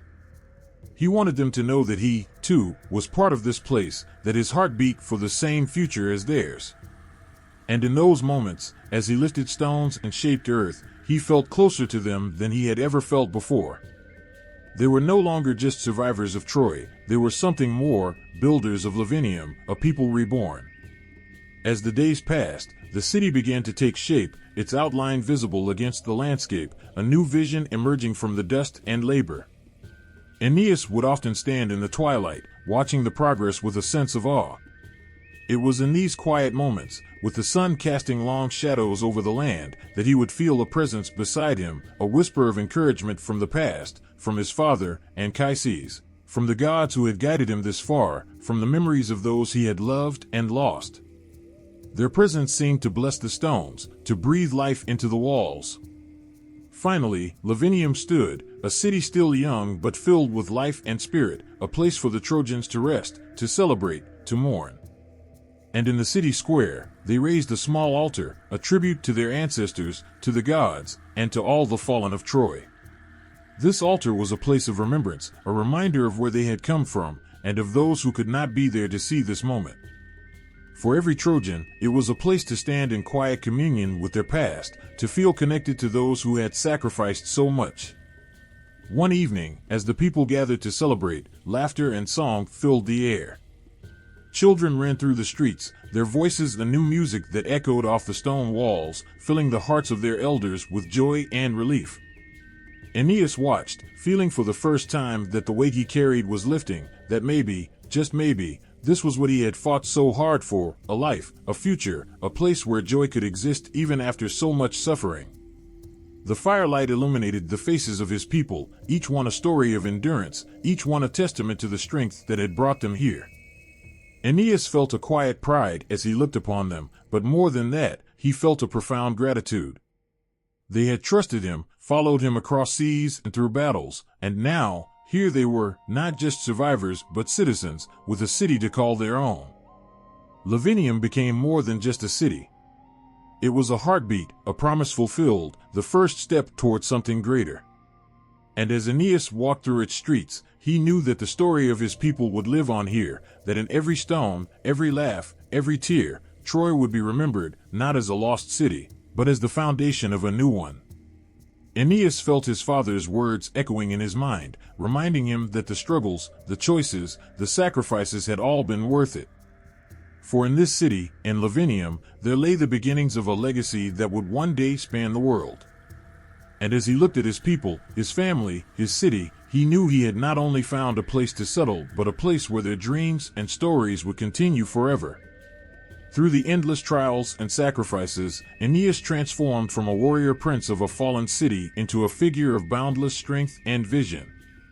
Every wound, every tear, every farewell had etched something new into his spirit, building a hero whose strength was not only in his sword but in the quiet resilience that drove him forward when every road seemed blocked. He was no longer simply a refugee of Troy or the reluctant leader forced to carry the weight of a destroyed city on his back. He had grown into the father of a people, a symbol of hope and endurance, his soul woven into the future of Rome. From the earliest days of his journey, Aeneas had been pulled between his duty and his heart, torn by a longing for a lost home and a responsibility for a new one. He had left behind friends, family, and memories burned into his heart, stepping onto shores where he was a stranger, with nothing but an unknown prophecy to guide him. Yet with every battle and every loss, his heart grew stronger, his resolve clearer. It wasn't just about survival anymore. Aeneas had come to understand that his life, his journey, was about ensuring that his people, his descendants, would have a place to call home, a land they could claim as their own. In this journey, he had learned not only the weight of leadership but the depth of sacrifice. When he first set sail from Troy, he had been a warrior with no purpose other than survival and duty. But as he moved through each challenge, escaping flames, fighting monsters, battling human foes, he learned what it meant to lead with compassion, to shoulder the grief of others while carrying his own. He understood that his heart would never be free from the pain of what he had left behind, but he found strength in knowing that his people's future depended on his ability to push past his personal sorrow. There were moments when the gods themselves seemed to question his resolve, testing him with storms, enemies, and decisions that tore at his soul. Aeneas endured each test with humility and determination, proving that his purpose was greater than any personal desire. His encounters with figures like Dido, whose love he had to abandon for his duty, and with the spirits of the dead in the underworld, where he saw his father Anchises and the many fallen Trojans, each added layers to his character. Each choice was a step away from his own desires and a step toward something larger than himself. Yet, in all the myth and mysteries surrounding him, Aeneas was ultimately a man with fears, with heartbreak, with doubts that haunted him in the dark. But he chose to rise above those doubts, driven by a sense of duty to something far beyond his own life. He became a man of unmatched endurance and compassion, his heart both burdened and strengthened by the souls he carried with him. Anchises, his father, had told him of a future where his bloodline would give rise to a new civilization, one that would flourish and shape history. Aeneas embraced this, not because it was easy, but because it was what he had been entrusted with. With the founding of Lavinium, Aeneas became more than a hero of Troy, he became a cornerstone of a new civilization. He was not merely a conqueror but a unifier, blending the blood and cultures of his people with the Italian tribes. Through this union, he set the foundation of a legacy that would outlast him, one that would survive the ebb and flow of countless empires and kingdoms.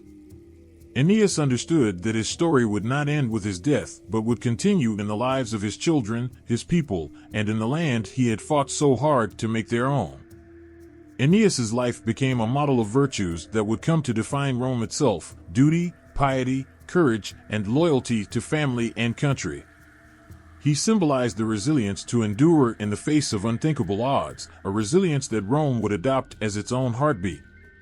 Generations after him would look to his story for inspiration, drawing strength from his perseverance and his willingness to sacrifice everything for the future of his people.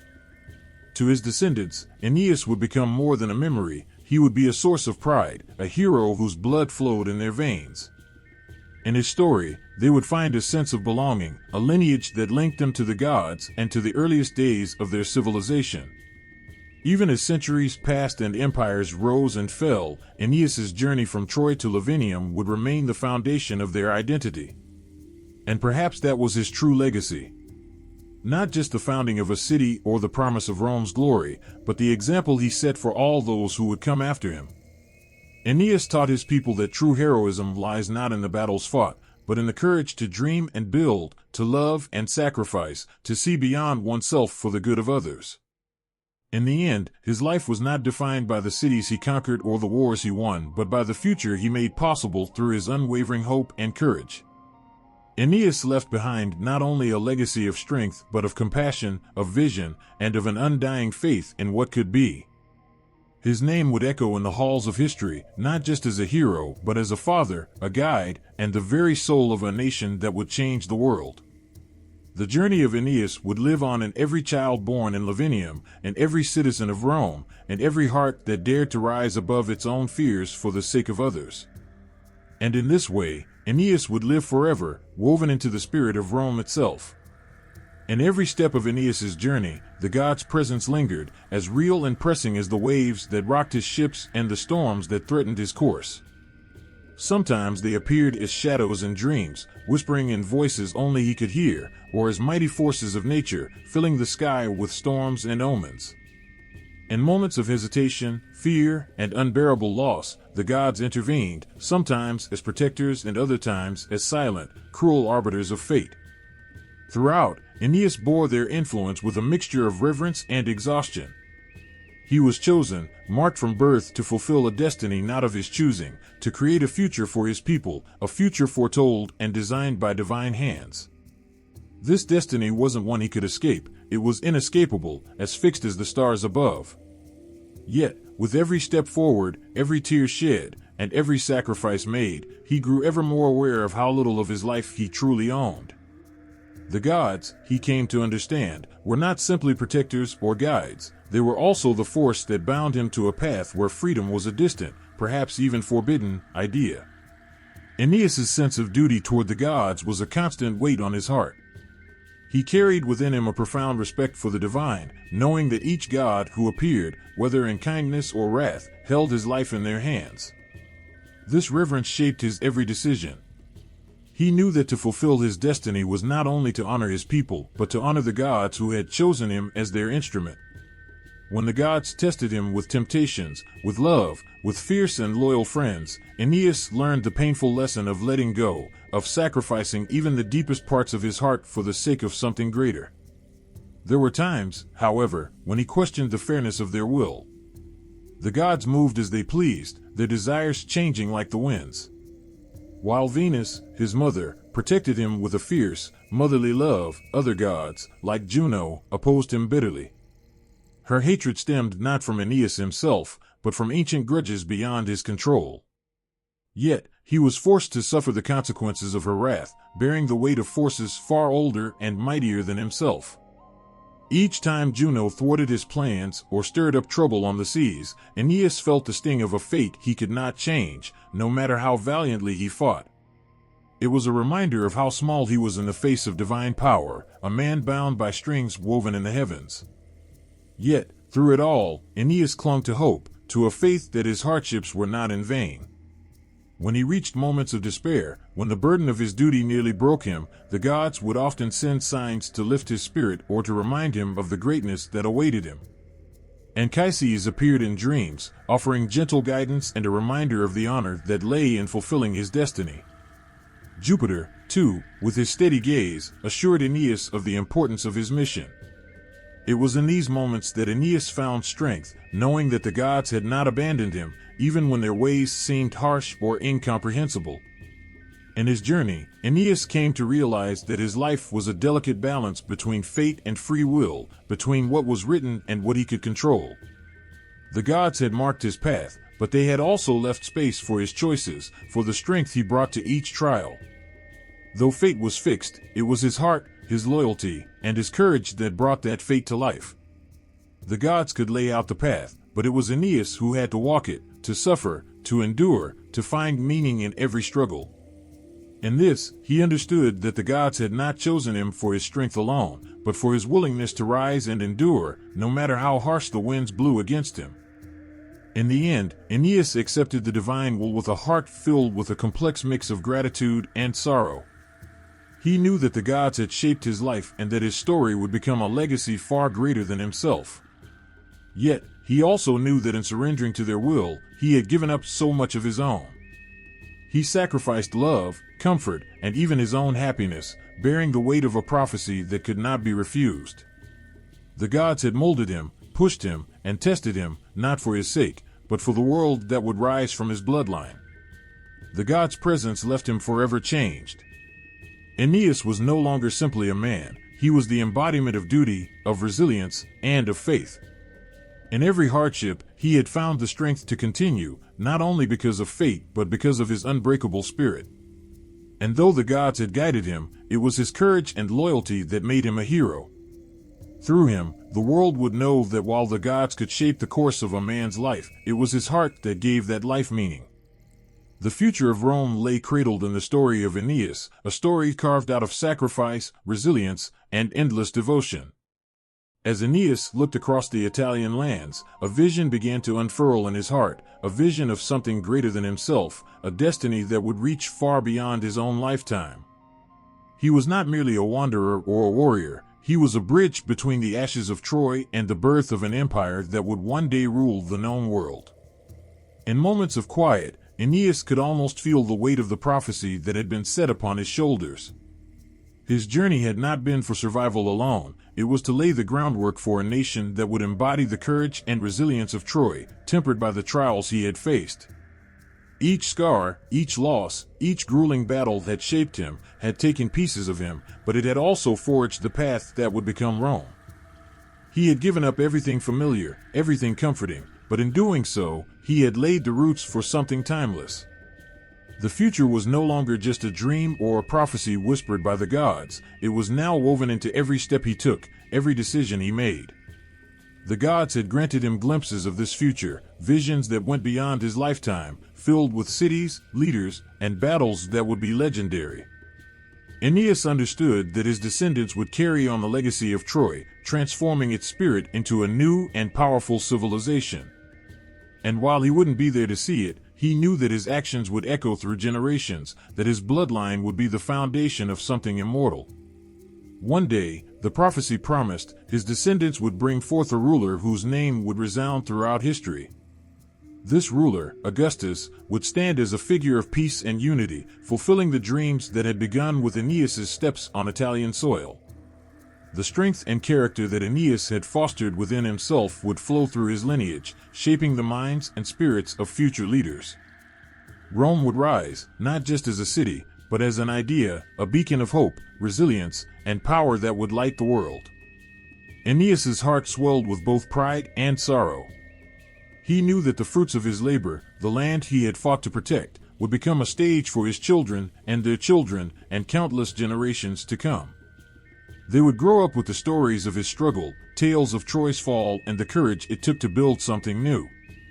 His legacy would live on, not just in statues and temples, but in the hearts of those who would call themselves Romans.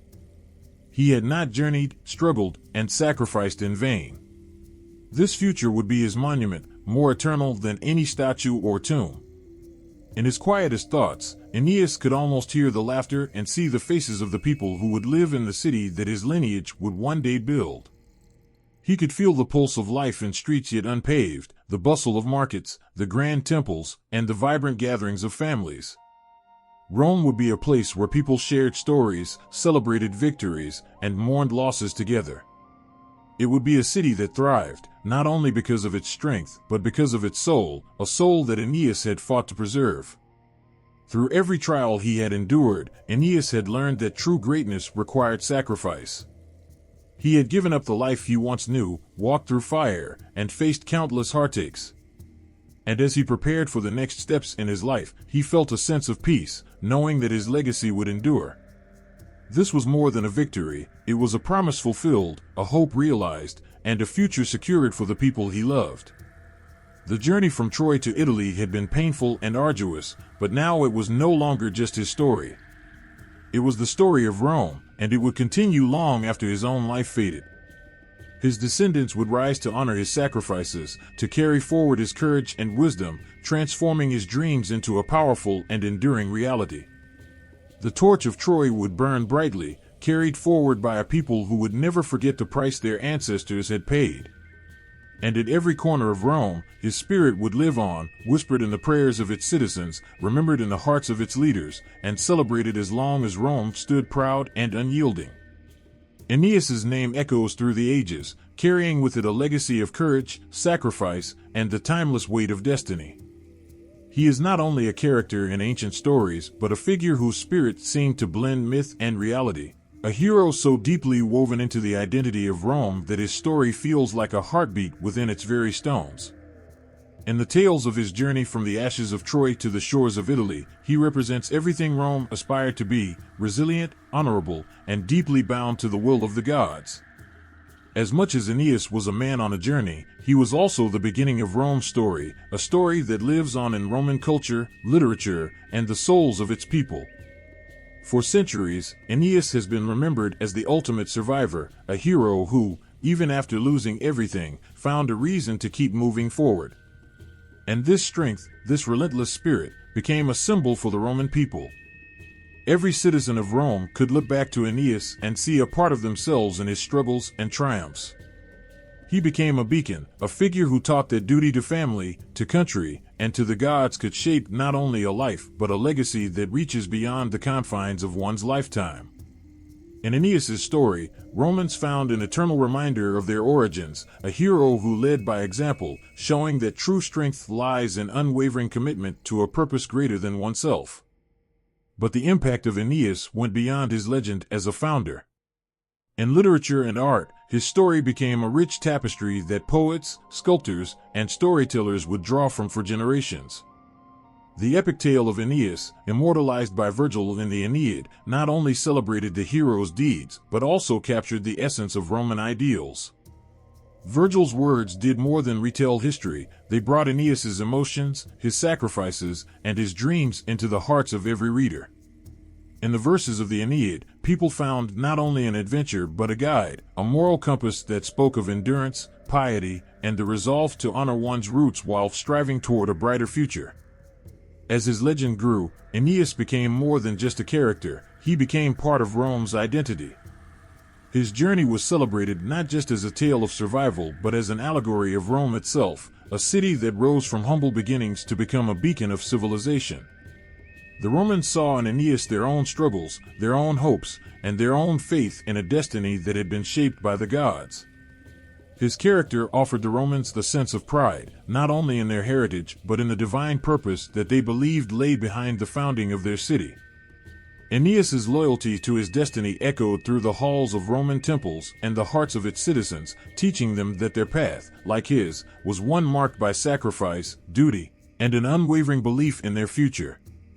Yet, Aeneas was not only a hero of ancient texts, he was a character that time could never erase. The Romans, and later generations, felt his presence in every aspect of their lives, from the temples that honored the gods to the stories passed down through families. Aeneas became a timeless figure, a reminder that Rome's greatness was not an accident but the result of faith, struggle, and divine guidance. Every Roman could look to Aeneas and find a story that mirrored their own, a story that bridged the gap between mortal life and divine will, showing that destiny, though sometimes harsh, was always purposeful. Over the centuries, Aeneas's name became as immortal as the city itself. His story was told and retold, each generation adding to it, finding new meaning in his choices, his sacrifices, and his devotion. In art, he was depicted in moments of bravery, in moments of despair, and in moments of hope, always reminding viewers that the road to greatness was not without its trials. His journey from Troy to Italy, marked by both triumph and tragedy, was carved into statues, painted onto walls, and whispered in tales that shaped the Roman imagination. Through these representations, Aeneas lived on, his spirit ever present, his legacy untouched by time. In the tale of Aeneas, Romans saw not only the origins of their city but the embodiment of values they held dear. His reverence for the gods, his love for his people, and his unwavering commitment to a future he would never see became ideals that transcended the man himself. Aeneas, a hero born of myth, became an example of what it meant to live with purpose, to sacrifice with grace, and to face the unknown with faith. His story was a reminder that history was not merely a recounting of past events, but a living force, shaped by the choices, sacrifices, and dreams of those who came before. And so, Aeneas's legacy carried on, not as a relic of the past, but as a presence that lived within the heart of Rome itself.